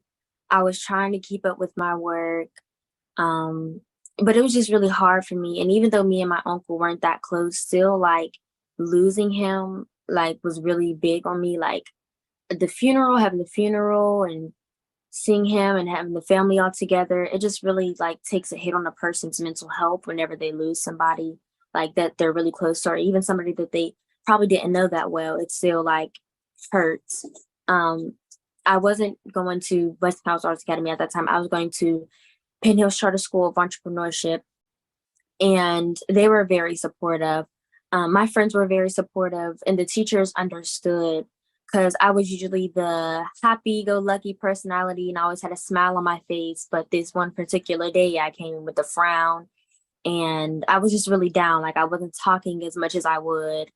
I was still doing my assignments, but I wasn't pitching in how I would. So they definitely noticed that something was wrong. And plenty of my teachers, they offered to talk to me about what happened. And like I said, I talked to some of my friends. So I would say that the teachers that I had at Penn Hill Charter School were very supportive during my time of need. So that was very good because, like I said, it was like a really big hit, like, with my personality and everything. So just having them around just made it a little bit better and for my experience. So I was very glad to have them around. So that's how that school helped me with my part of grief. So it sounds like they were able to offer a space where you could talk about it, you could dialogue, and it also sounds like they were in deep enough relationship with you that they could recognize when you weren't your usual self. Is that correct? Aaliyah, do you think that Yes, was? that's correct. And do you feel like you have that type of relationship with your teachers, Amber, that they wouldn't have been able to recognize when you were not showing up as your full self? Honestly, I feel as though it was definitely noticeable, but just because you notice something doesn't mean that you acknowledge it. So I think where my teachers had to disconnect that was where they didn't really acknowledge it. And I think that's the problem that we have. Teachers aren't really trained to basically, step out of their comfort zone and step down from teaching to actually connect with the students that they're teaching.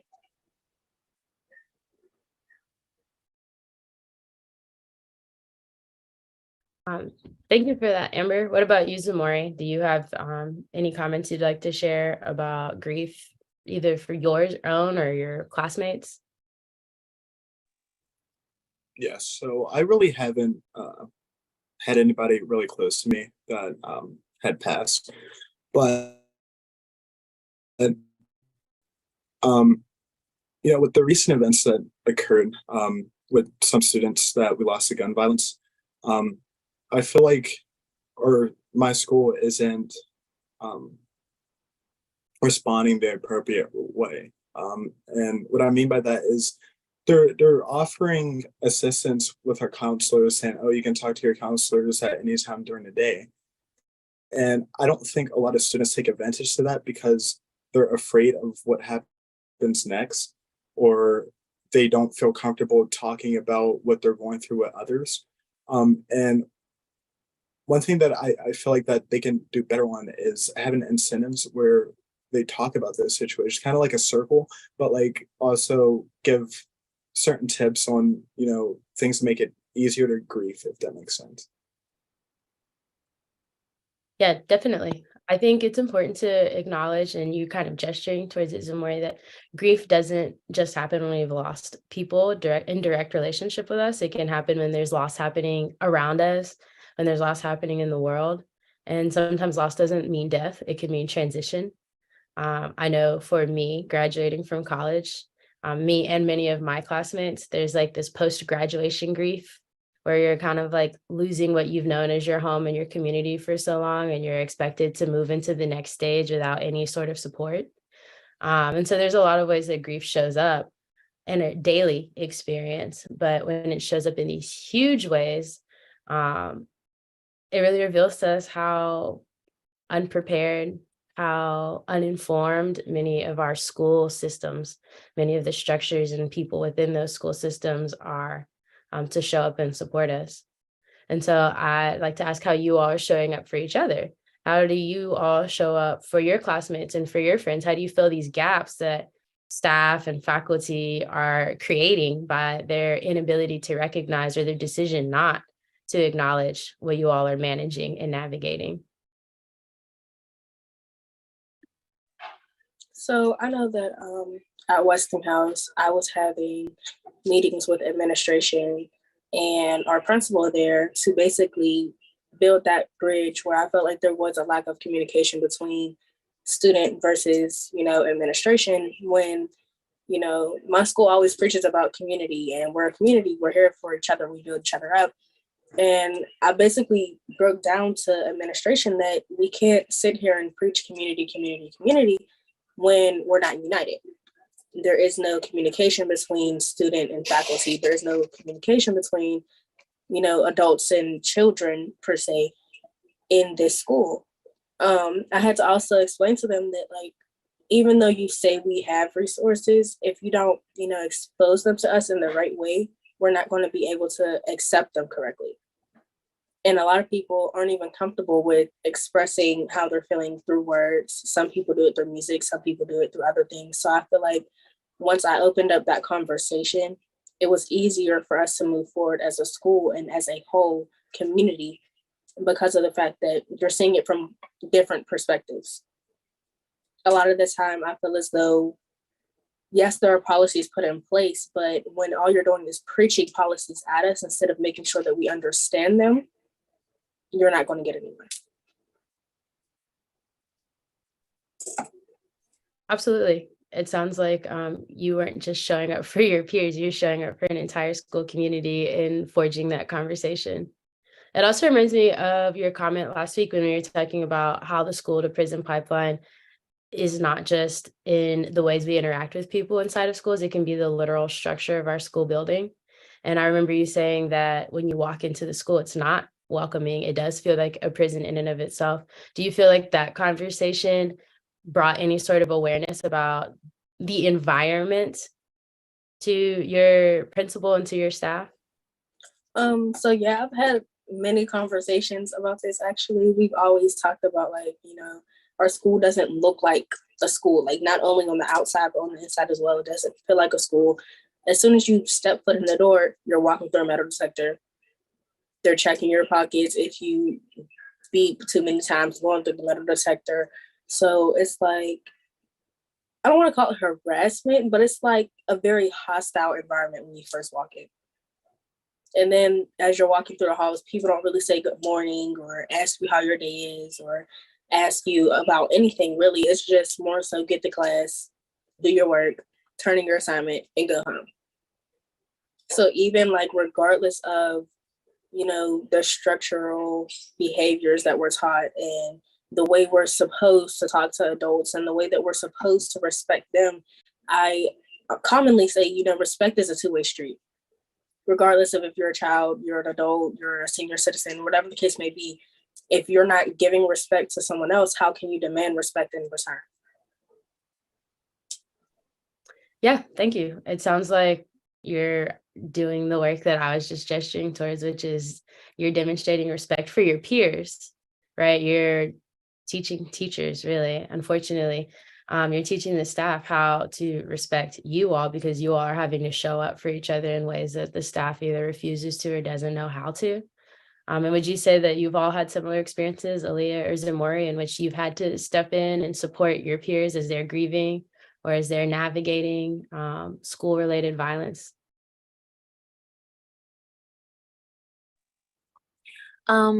So as I mentioned, at Penn Hills Charter School, there was a lot of support, whether it came from the students, the staff. I would say I had to step more into the comforting zone when I got to high school. At Westinghouse, I don't know how to go about this because some people were the comforting type and some teachers were understanding, but other teachers it's like they didn't care. It's like they had like a nonchalant type face on. So 9 times out of 10, if somebody is talking about how something happened, it's more so some of the students comforting that other student instead of the teachers jumping in and like pulling them to the side after class or having a meeting in a free period or something like that. So it's just like some teachers more caring than others when it comes to different things. And more teachers, like Amber said, respect. A lot of teachers have I'm the adult, you need to respect me but are disrespectful towards the student. Whether it's just like talking back, and sometimes some of the students will go back and forth with teachers because of the fact that they didn't give the respect that the students, wanted. So it was like you give respect and you get respect, which was a big thing. But some of the teachers, I don't want to say they didn't understand it, but they didn't show the respect for the students. So a lot of that comes in like the students helping other students instead of teachers being there to help the students.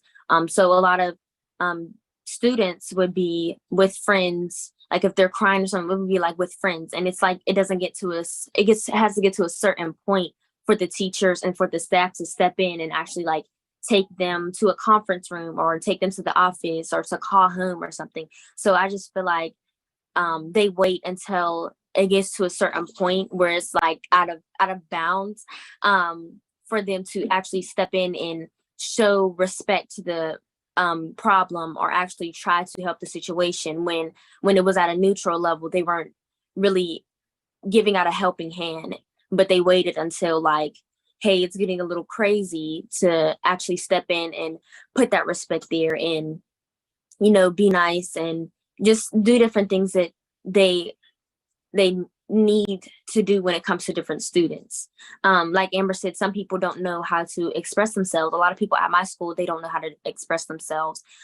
So I feel as though like the teachers need to be more understanding because for even at a lot of schools, people think, oh, this person's disrespectful because they won't talk to me. No, it might not be disrespect. It might just be that they're not comfortable with you, like the vibe you give off. Maybe they're not as comfortable with you yet as they might be with another teacher. And sometimes teachers, they do get offended with that and they just turn cold or like turn stone with the student because they feel as though like they deserve like respect. It's a respect thing, but sometimes it's just that student needs a little bit more time to warm up to you and actually open up to you about their feelings. And it's like I said, it's a give and get thing. So if you're giving them a safe space, if you're, talking to them sometimes, if they're having a hard time, you pull them to the side, different things like that you can help with. They'll eventually open up to you and they'll probably come to you with different problems and it might not go to that one teacher they favor you over. So I think it's just like teachers need to just like take some time and just, like Amber said, take a step down from like being a teacher. Because a lot of teachers are parents as well. So it's like some teachers understand how it is. Like they'll be like, oh, I have a child at home. And, like the mommy mode comes on or the father mode comes on for different stuff. It's like they're crying. Some teachers would be like, hey, are you okay? So it's just the different things that teachers need to, I would say, like get together with, so that a lot of students would probably be more open to expressing how they feel, probably be more open to talking to them when it comes to different situations, instead of having to not deal with another student, but like instead of having to get that help from another student, because another student, even though they're both youth, that might not be the best help, because they could be there to comfort them, but they might not know what to actually say, or they might not know what to actually offer. So I feel as though like adults, can put it on, like can help them more than it coming from like a student when it comes to certain things. Definitely. Thank you. I have a comment for on what you've just shared, but I wanted to make sure that Zamore, if you have something you'd like to share about supporting other students, that you have the space to share it. No, I don't think it could have been better said than what Amber and Aaliyah said. Thanks. I think so too. I think you both encapsulated the experience pretty well. And it makes me think of two things. The first was a conversation that I had with elementary school students when I was doing dissertation work. One of the moms actually was explaining to me why certain students may appear disrespectful to teachers, but they're saying that, these kids go home and they take care of their 4 and 5 little brothers and sisters. They're fixing dinner, they're taking care of the house, they're home alone for hours on end, and they're doing and performing these adult responsibilities only to come to school and to be talked to like they don't know any better. by the teachers. And so this mom was explaining to me that it doesn't matter what your title is. It doesn't matter what your authority in a space is if you don't know me, and so the kids recognize real. They recognize anybody who recognizes them and sees them for the fullness of their experience. And we have a lot of teachers in that particular school, and it sounds like maybe in y'all's as well, that weren't recognizing how responsible, how capacious, like how able-bodied and able-minded youth are, right? So they're not respecting you all as the fully functioning people that you are. And so that's like one piece, is just like that begins at a really young age. Like a lot of children are doing adult responsibilities, and then they come to school and they're talked down on as though they're not able to manage and navigate a space responsibly and intellectually. And then what it also sounds like both of y'all, specifically you, Aaliyah, are gesturing towards is this really popular slogan in abolition work. And it's that communities keep communities safe, right? These authority figures, these policing figures are not actually responsible for our safety. In many cases, they make us more vulnerable to danger. And what you're gesturing towards, Aaliyah, is like a real care practice that we do instinctively as communities. We do instinctively, specifically as like Black women and femme people, is that we fill in these gaps of care. And I think like what you're gesturing towards is really important, specifically within the conversation we're having at this conference around education and abolition. Y'all are telling us that like these teachers, these policing figures in our schools and in our systems are not providing care. They're not providing safety. You all are providing care and safety to each other to the best of your ability. You don't have access to all of the resources that you just named teachers might have, whether that be language or like clinical support, but you are filling a really important gap that another figure, particularly one with power that's not being wielded responsibly, could not fill. And so I feel like y'all should be commended for the work that you're doing, and understand that like y'all are the ones moving the community forward to this abolitionist future that everyone keeps talking about in this conference space. So I want to think about your freedom dreams. I want to think about your joys, and I want to ask like what you would like people to know about you and your community, whether that's your neighborhood community, your school community. What is popularly misunderstood? What is something you want to brag about? Like, tell us about yourself and your neighborhood. I'm gonna let Zamori take this one because I feel like we haven't really heard from him as much as we heard from myself and Leah.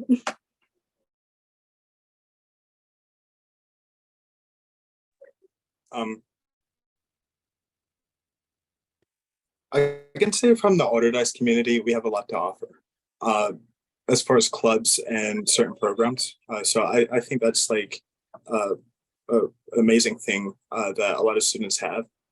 But then as far as myself, I do partake in a lot of those councils and clubs. And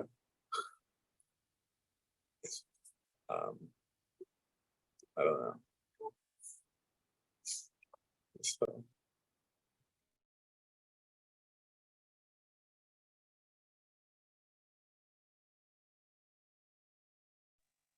So I know, like for me, Westinghouse, the one I go to, because me and Leah go to two separate schools.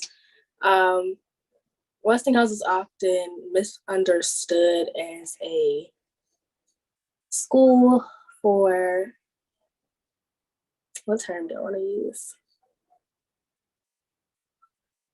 We're often seen as misfit toys, if you will. We're seen as a last resort school, a school full of, kids who don't, really have a set place in society, if you will. I feel like oftentimes they see Westinghouse as a school full of, oh, those kids are bad, well, they go to Westinghouse, so what do you expect? And I hate that Westinghouse gets that mentality, because if you spend a day in Westinghouse, or if you are a student at Westinghouse, you know how much pride we have.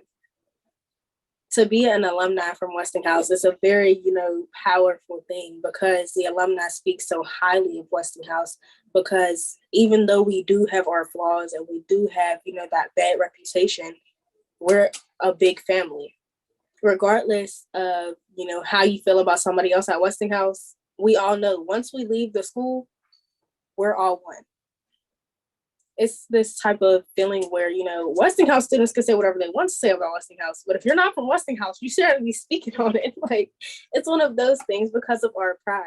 So I think that what we feel is misunderstood is the fact that they think that we turn on each other, or, Westinghouse is just one for themselves instead of one for all. It's like, me going to Westinghouse, if you talk about like one of my peers or whatever, I'm going to say something, because I feel as though, yes, I may not know her. Yes, I might not be friends with her. But at the end of the day, we still have this thing connecting us together, making us a community. So even though Westinghouse may be, have their difficulties, have their fights, their feuds, whatever you will call it, at the end of the day, we're still one big family. And that's one thing that I love about it. And one thing that I actually miss going off to college. Yeah, I'm sure. I think that there's a difference in many spaces. There's a difference between like the institution, right? And the bureaucracy and the system that runs it, and the community that exists inside it. The rules and regulations only create a struggle that like bonds people. And from everything I've heard you talk about Westinghouse over the years, it sounds like you've really been invested in that community and in growing it and introducing other people to it. I don't have to attend Westinghouse to know that there's a love there from you and from the people who have graduated, who've sent their kids there. And yeah, there's a reason that experience is not the prevailing reputation for the school, right? There's a reason that those aren't the stories we're hearing on the news. These are the stories we have to be in deep human interpersonal relationship with people to learn and to understand. What about you, Aaliyah?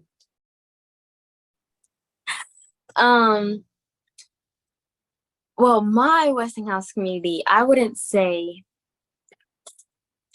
put it into competition with the other Westinghouse, because it is very, very, very different when it comes to certain things. Like we are an arts academy, so it's like dance, and it's I'm trying to think of what it's dance and digital arts and singing and things like that. So it's very different from the other Westinghouse. But I would just say my Westinghouse, I feel like they should do a little bit better with the community part, because it's very different. It's kind of what you expect, but kind of not what you expect. So I remember they were first introduced at a high school fair tour. We would go around the different tables, and I had saw them, and I was very interested in the dancing major. So I was thinking very highly of it. But then when I got there and actually experienced it and was there for the whole school year, it's just not, I would say it's not my cup of tea. Now, I'm not throwing no slander on the school, because it's a good school with its different aspects, but I just feel as though it did not work for me as much as I needed to for my freshman year. I feel like it didn't come with the big shebang, and it wasn't really like a welcoming home to me, like a high school should. Like if you get to a high school, I felt as though that was going to be like my school I was going to go to for all 4 years. But the more I've been into Westinghouse, the more I've been there, the more I've sat there with the teachers, the more I've got to know people. It's just like, that's not where I want to spend my 4 years. I feel as though that the teachers need a little bit more practice on teaching Black students. Like I said, there's diversity, but it's a predominantly white school. So for Black students to be there. It's just like I feel as though even the students need a little bit more practice with how to go about seeing, a Black student in the hallways going to the same classes as them. And I know that prior years they've had Black students, and Black students have been there, but I just feel as though they need to do a little bit better with the more welcoming aspect. There has been a lot of things that has happened at Westinghouse Arts Academy that really don't sit with me. So the school, not to really put it out there, but there has been like different things that were like really major events. For example, there was, like I said, since it was a predominantly white school, there's a lot of white students that you see walking around there. There's a lot of white staff, like all the staff is white. I feel as though the only Black staff we had was our security guard, and his name was Walter. And that's the only Black role model that we had. And he even was like not in the hallway sometimes. So a lot of the Black students like myself would be hanging around Walter because I was like comfortable with him, because being at that school, it wasn't like a very welcoming environment for me. And I remember something happened between me and the health teacher, and it like required a meeting. It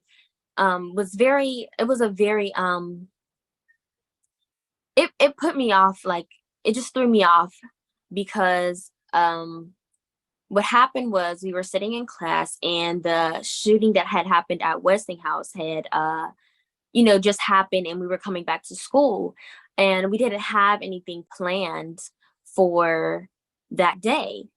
So the teacher was just like, hey, she was like, did anybody hear about that Westinghouse shooting?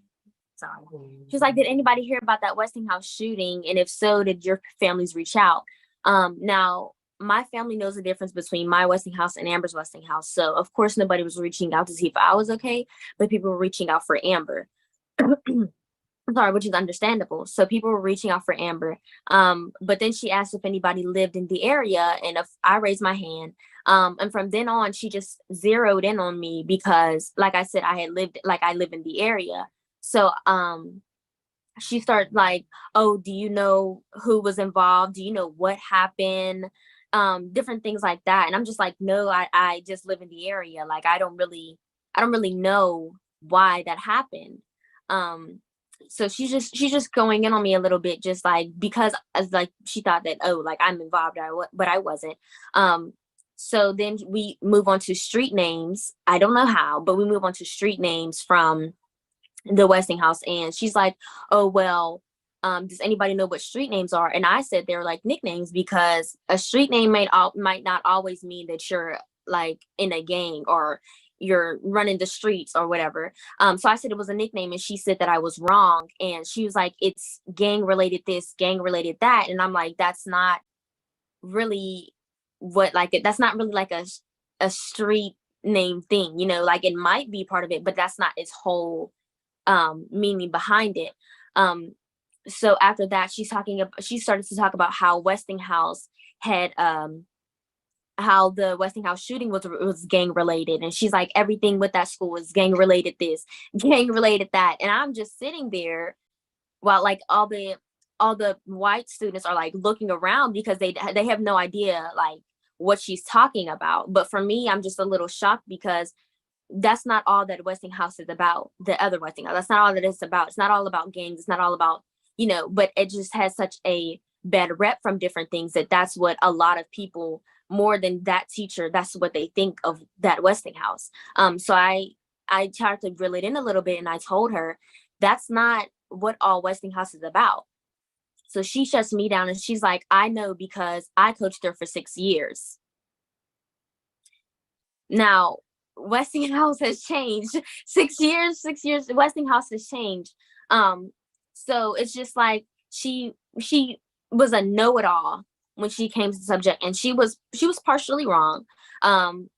She was wrong, I would say. And I know it's very disrespectful to call like adults liars and they're wrong and say this about them, but she was wrong. Like I feel as though she had no place to say that about Westinghouse just because you coached there for 6 years a long time ago. Things have changed. Teachers have been in and out of there, new different students and things. So I just feel as though she was really wrong in that aspect. And then we were talking about how we were talking about what we wanted to be when we grew up and or what we wanted to do. And now I said a little joke. I was like, oh, I want to be with Michael B. Jordan. I really love Michael B. Jordan. But I said I wanted to be with Michael B. Jordan. And then I'm like, I'm just kidding. I want to be a school counselor or a therapist. So she was trying to get my attention in class. And she's like, oh, hey, Michael B. Jordan. And I look up and I'm like, Michael B. Jordan. She's like, I'm going to just say that from you. She was like, I'm going to call you that from now on when I want to get your attention. And I'm like, no, like, you're going to address me like what my name is on the paper, not to be disrespectful or anything, but that's not, that was very, like, she tried to make a joke out of it and it wasn't right, So when I finally went to the office and the higher up about it, I was talking to one of the ladies in the office, and while we were having the talk, she tried to relate to me. And as a white woman to a Black student, I don't think there's much similarity there. So when I was talking to her, and I'm like, that hurt my feelings a lot, and I really felt embarrassed because she was coming at me just because of that little incident that had nothing to do with me. My feelings were hurt. And she was like, I understand you because my son's girlfriend is biracial. So it's just like, is that really like your level of understanding? So she tries to be my friend, and she's like, I now understand all the stupid things that white people are saying to Black people now. I understand how you feel and I understand where you're coming from. And to me, it's just like, you don't really understand, like you have not been through the racial profiling that I've been through. You haven't walked into a school full of white students and white people being one of the only Blacks there. All the dirty stares and all the dirty looks and being judged as soon as you step foot into the door because of how different you are. And I know there's racism comes from everywhere, but it's just, I would say it's more so like for me, she tried to really like be like my friend on that and really say she really relates to my issue when she doesn't. So I feel as though that school needs like some I guess like practice or like some lessons or some sessions about teaching Black students and welcoming Black people into their areas, because I feel as though that wasn't very, that's not a very welcoming home for me. And I do recommend the school because they do have like a good, they have good majors and everything, good education. But for a welcoming home as a Black student myself, I would not recommend it. That's some heavy shit. Yeah, thank you for sharing all of that. I think it's really important to commend you for speaking up for yourself, and for knowing when a place is not home, it's not safe for you. I can't say that at 14, I would have known to call it what it is and be like, I don't want to be here. And so the fact that you like have the self-awareness and the language to advocate for yourself says a lot about who you are as a person and how much work you're doing on yourself and for yourself. And so I really commend you on that front. And some of what you're like leaning towards, actually, Connie Woon, who was on the last panel, in some of her writing, she talks about this thing called unarchived forms of discipline. So she talks about the ways Black girls specifically are shamed for existing in a certain space so that like we won't speak up later. It's like we're being punished without being punished. And a lot of times that comes in the form of humiliation. It comes in the form of like silencing. And it sounds like your teachers were like silencing you. They were targeting you out. And in some ways they were trying to enforce a humiliation that would lead you to silence. And you didn't allow that. You didn't allow them to speak negatively on you, on your community. And so that's a form of resistance that you were practicing in real time. And also, just to that teacher, just because you were a coach in a school doesn't mean you're a part of a community. Just because you're faculty doesn't mean you're part of a community. Just because you step foot in the building doesn't mean you can claim that space is yours. And I think that's like a systemic issue that we have across schools throughout the country, is that we have a lot of people in those schools who think that just because they're there, they can speak for the people there. But we have a lot of teachers who are not part of the community, who have no relationship with anyone beyond the school walls, right? And we have a lot of teachers who don't see themselves, they don't see their kids and the kids that they're teaching. And that's a problem. There's a distance there on purpose. And that's racism, that's sexism, that's all the things that you all have named working against any sort of real relationship building. So that teacher using the argument that they coach there to say that they can speak on the people there is a lie. And I'm glad that you called it out for what it is. And we also have some people in the chat who are commenting and commending you all as well. Shiva says, thank you all for holding this space. You're all powerful and dynamic. And we have a question from Rachel. Rachel asks how community members who aren't students, teachers, or caregivers can support your resistance against oppression in your schools. So how can they support you all standing up for yourselves and for each other if they're not teachers, if they're not parents? I know that Westinghouse, the one that I go to, I know that we have a lot of people in the community who don't have students there that often, speak on our behalf for people that aren't comfortable for speaking for themselves. And the student body, we really try to speak out against things that we feel like are, disrespectful or don't really align with what we feel we should receive as students. And I feel as though people who aren't in the school itself can help us by, just amplifying our voices even more, just spreading the message about, hey, these kids are doing this, you should go attend, you should go help them. I know that I think it was a year or two ago, we had a Stop the Violence protest put on by, Westinghouse students because we lost a boy who went to our school and we lost him to gun violence. So we had a day in the community and people from the community pushed, the poster and pushed our voices and told people, hey, these kids are trying to do something positive, come out and help them. So any way that you can support, just amplifying our voices, making sure that we're heard, making sure that, you spread what we're trying to talk about. And not only do you spread it, but you listen to it yourself. Because there's no point to, share something if you're not willing to hear it yourself. Truly, I think a lot of the work for us who do not have students in the school or who do not attend the school personally is showing up to board meetings, school board meetings, right? Because these meetings are happening while people are at work, while people are caring for their kids, while you all are at school, and advocating for the right people in the right positions. And I think the second half of that is creating more platforms like this for you all to speak for yourselves.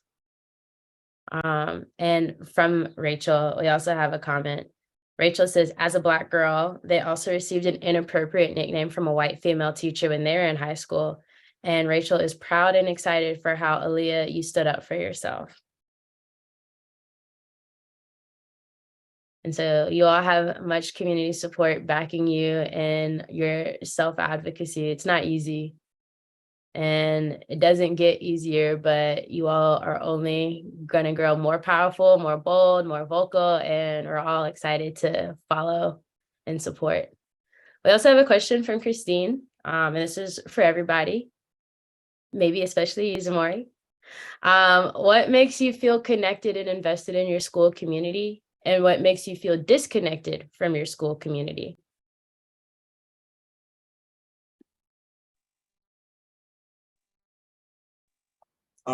Some things that make me feel connected within my school community is faculty, and maybe host an event or talk about certain issues that we see within a school that we feel as though faculty can do better in supporting their students. So I can say at Ordered Ice, we recently had a meeting with councils, leadership councils within the school,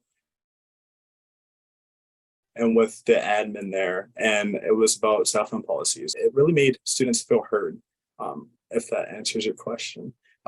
Before I get off, Dr. Ari, can I go back to our when Elia was talking about her school? I'd like to. I wasn't able to talk more on that. Yeah. Please do share. You can share now. Okay. So given the fact that I have more counterparts than a lot of students within my school, I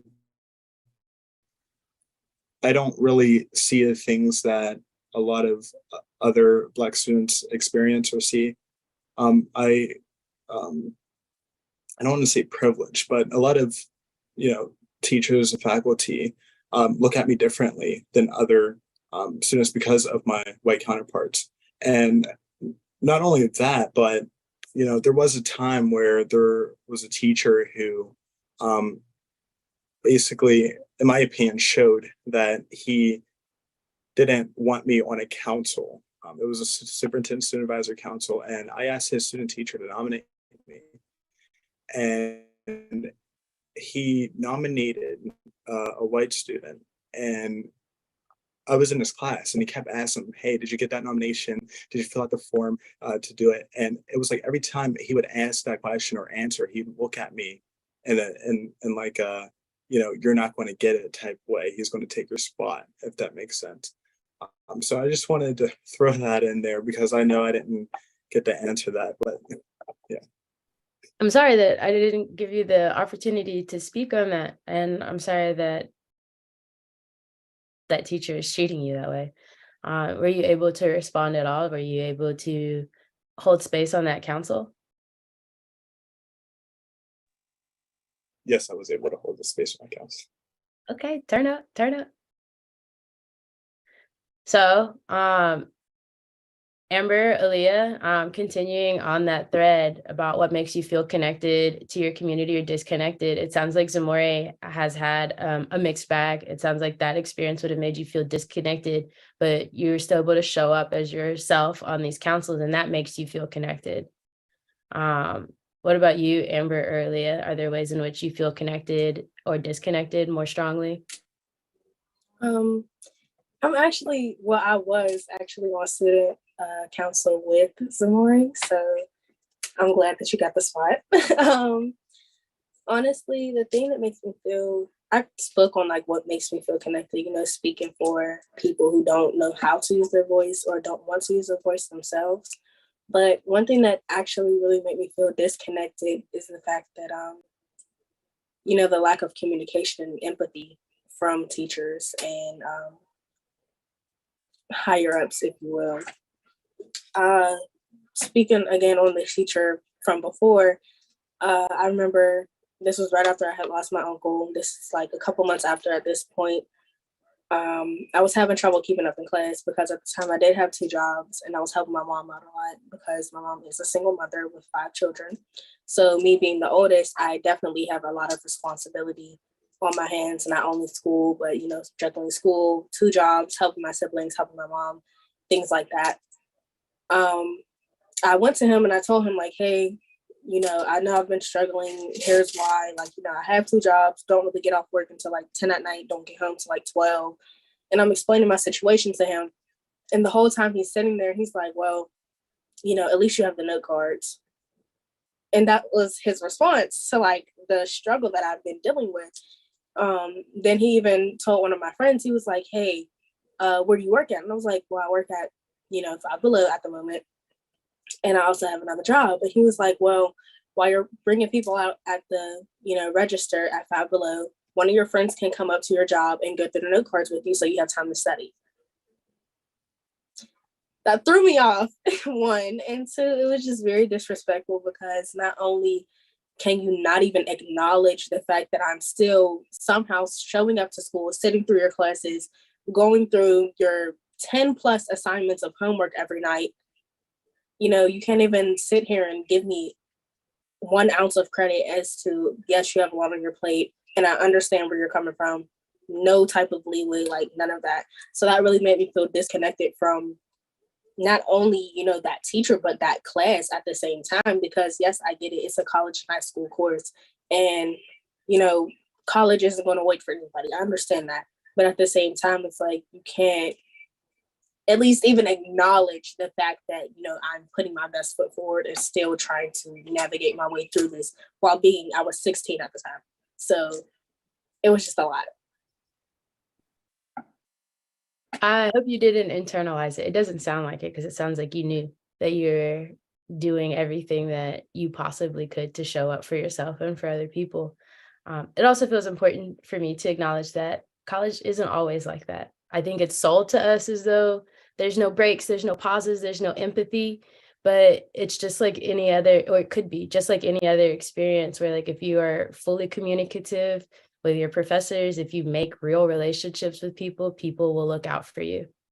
And so I think we're sold that so that people can use that as an excuse in high school and elementary school. You know, we have to prepare you for the next stage. You have to prepare you. There's no breaks. There's no pauses. It's grind or die.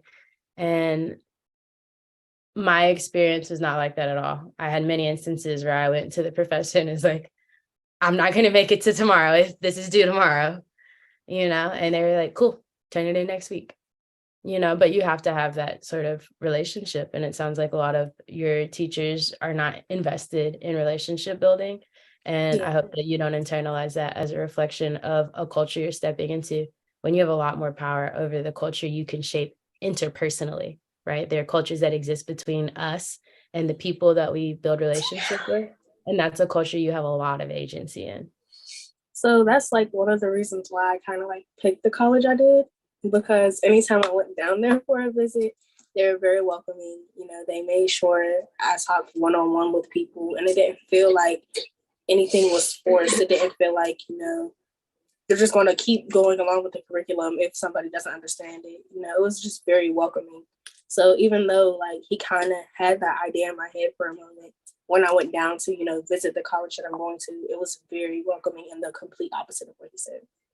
Well, I'm excited for you. I know that you're going to make that space your own, and I know that that university is lucky to have you.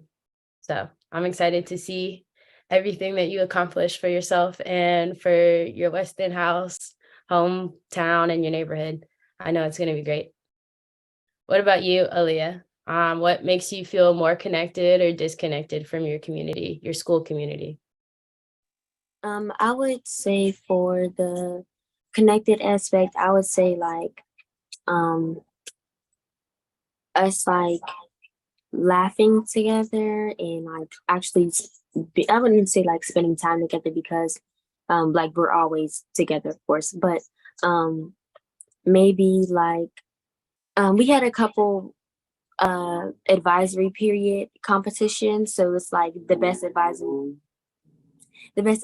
class that has like the best poster or the best decorated door gets a pizza party or gets a cookie cake party or something like that. So I really felt connected when we were all working together and we were all laughing and, you know, we were all just partnering together to get this one thing done. And my advisory class, we really felt like a family. Most of my friends were in there. My advisory teacher, she was one of the ones that were understanding, even though she was just my advisory teacher and like I didn't have her for anything else. I did enjoy the time I had in her advisory class. What makes me feel disconnected is when they ignore the cries for help and they ignore the different issues that's there. Because it was brought to the school many times that some children feel as though the school is racist, but they just brush it off. Oh, we're not racist. So we're very caring. We're very, you know, so they don't think that nothing's wrong with what's going on. So they don't try to really fix it. And that just really what makes me feel disconnected is because if it's like a lot of people are bringing this to your attention and like not just like a small group of people are feeling that way, I would think that, you know, people, like the higher ups people or even the people in the building would at least try to fix the issue instead of sweeping it under the rug and just acting like people are like acting like the bigger group is delusional. But yeah, so that's what makes me feel disconnected. Also when they try to like make it like with the lady who said her son is his son's girlfriend's biracial, when they try to make it about themselves and put them inside our shoes, like you can't do that, you know, like you haven't been taught the same way I've been taught. You haven't been talked to the same way I've been talked to. We come from two different families and two different backgrounds, and you trying to make them seem like they're colliding and they're actually going together is not what needs to be done. So yeah. Good call out. That person was definitely making it about themselves and not centering you and your experience in that moment. With our last 13 minutes, I'm going to shout Sheba out because Sheba is in my head. Sheba said, there is much emotional energy attached to advocating for self, especially within systems that are not built to support us. Right? So y'all are expending a lot of emotional energy trying to make things livable for yourself and for other people.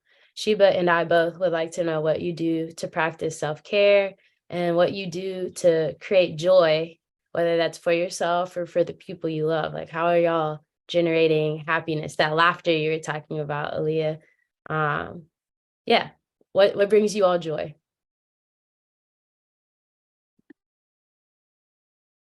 What brings me joy is food. I love eating.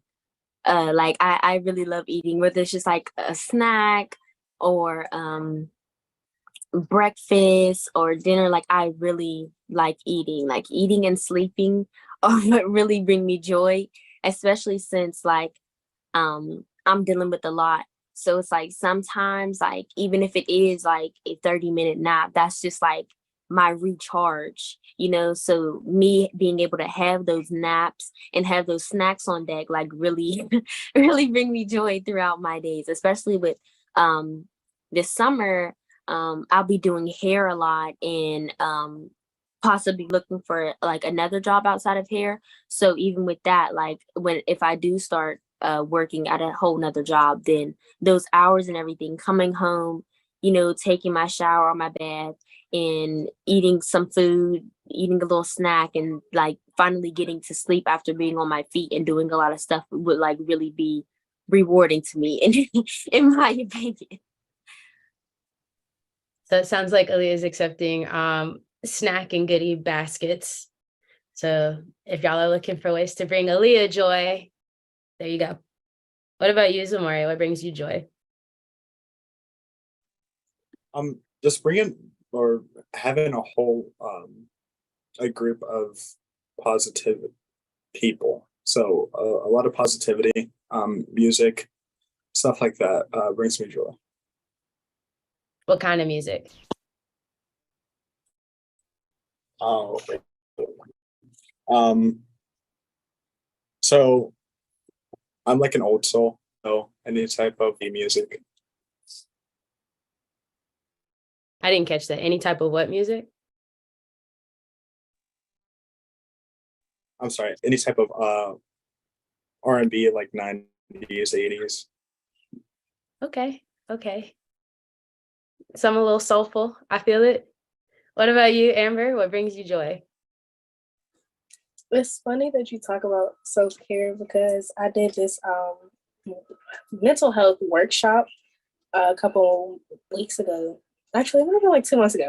But I did it with this girl named Abby. She also goes to DICE. And we talked about self-care and how it doesn't always look the same for people, because people usually think like, oh, self-care is a bubble bath or a walk or this or that. And we're like, yeah, you know, self-care is just something that you do to get back to feeling like yourself, like something that you do for you and no one else.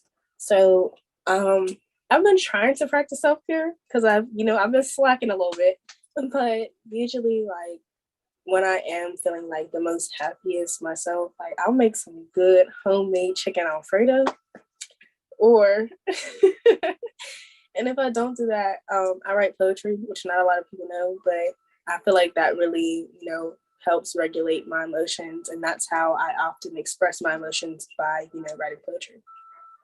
You get to share your poetry anywhere, or is it just something you keep close to your heart? I was a part of the Lighthouse Project, which is a program here in Pittsburgh at the YMCA. And for our closing ceremony, I actually read a couple of my poems, and I'm thinking about publishing a book of my poems. So, you're the first to hear that. So there's that. Well, we'll be looking for it. You have an audience here ready and willing to purchase and engage.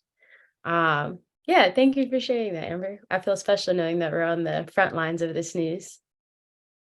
I would also like to ask because we still have a few minutes, the question that I posed to you all last week, I said I was going to ask, which is, what are some accomplishments that you're proud of? What are some things that, we can be doing to support? I know, Aaliyah, you out here entrepreneuring and hustling, and I would love to know how we could support you. Zamora, you're on these councils. How can we show up? Amber, you're leaving for college. What do you need? So will y'all share what some of your recent accomplishments and maybe some ways we can support you all directly?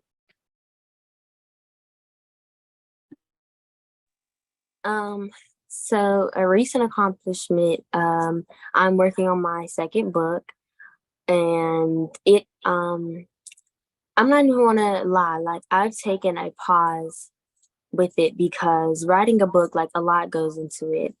And the book that I'm writing, it's a journaling activity with other stories from other teens that have dealt with a lot of social issues. So it's like I had to take a pause sometimes to get other stories and bring them in.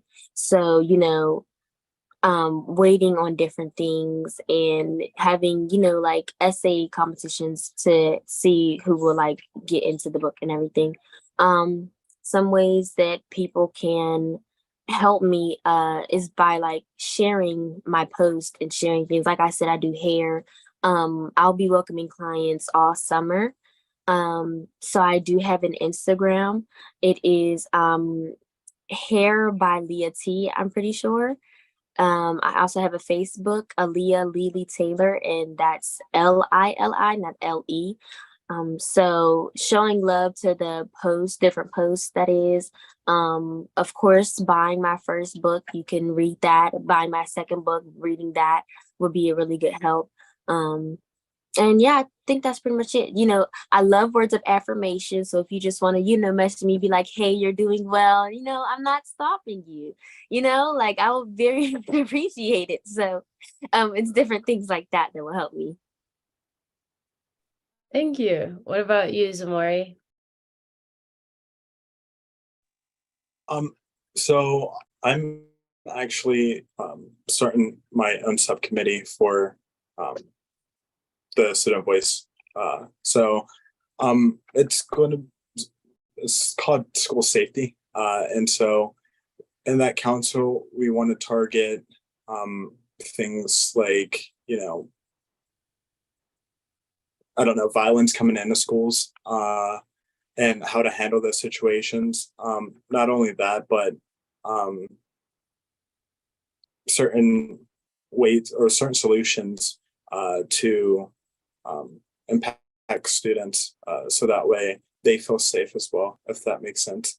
Another thing that I'm working on with the city is a public safety idea. I've been talking with the mayor's office and the Pittsburgh Police about implementing some type of neighborhood assistance program.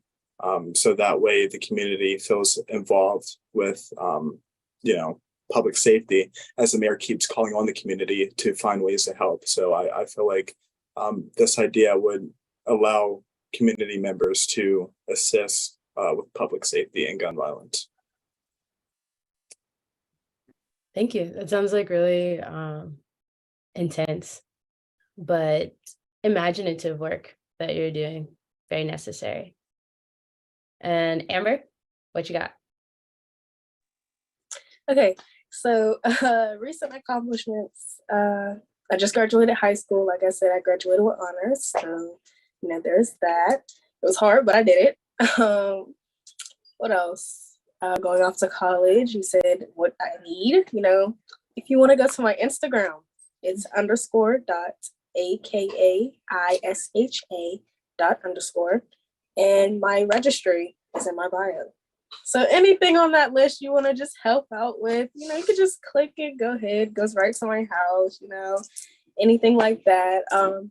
And like Aaliyah said, just words of encouragement because, school is hard. And because I want to be a gynecologist, I will be in school for a very long time. So, just any words of encouragement, anything off the registry will help. And yeah. Shiva says, why souls? You better publish, sis. And can we put those in the chat, Aaliyah, and Amber specifically, so that we can post them, we can share them on the YouTube page as well. And so I just want to, again, keep commending you all for the work that you're doing. I think it's really important that you keep talking about your experiences. I feel like you all were very honest and very transparent in ways that many of us who are not in schools or not in direct relationship with students get to experience very often. And this is the way change happens. We hear a story, it lights a fire, and we galvanize, we build community, and we build movement and energy around that story. And so the more people you tell your story to, the more conversations you have like this, the more you're bound to move people in the direction of change. And so the fact that y'all are here, the fact that y'all have voices and you're using them is huge. And I hope that as you're moving through the summer and into your next school year, and it sounds like at least 2 of y'all into new schools, that you will keep that same energy, you keep that same fire, and that you know that your Center for Urban Ed team are here to support you, as well as the countless hundreds of others that are on this call, and hopefully are about to click these Instagram pages and send some letters and show up in support of these student council meetings.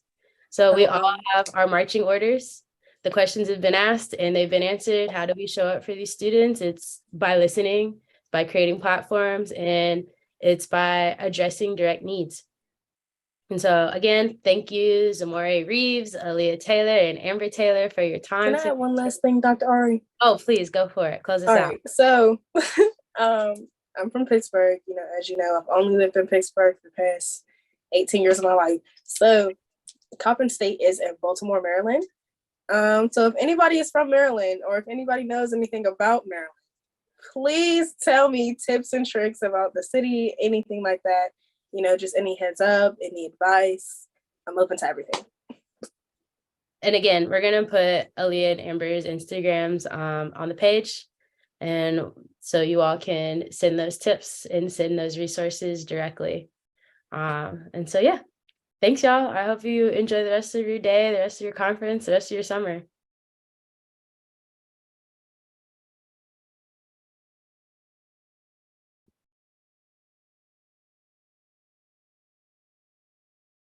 All right. Thank you, Amber, Zamori, Aaliyah, and Ari for such a rich dialogue. I just personally want to thank Amber, Aaliyah, and Zamori for sharing your stories and experiences with us, and let y'all know that I learned a great deal from what you all shared with us. And I also noticed just this overall theme of misunderstanding, miscommunication, lack of empathy, and some overall violent behavior between teachers and adults that cut across the conversation.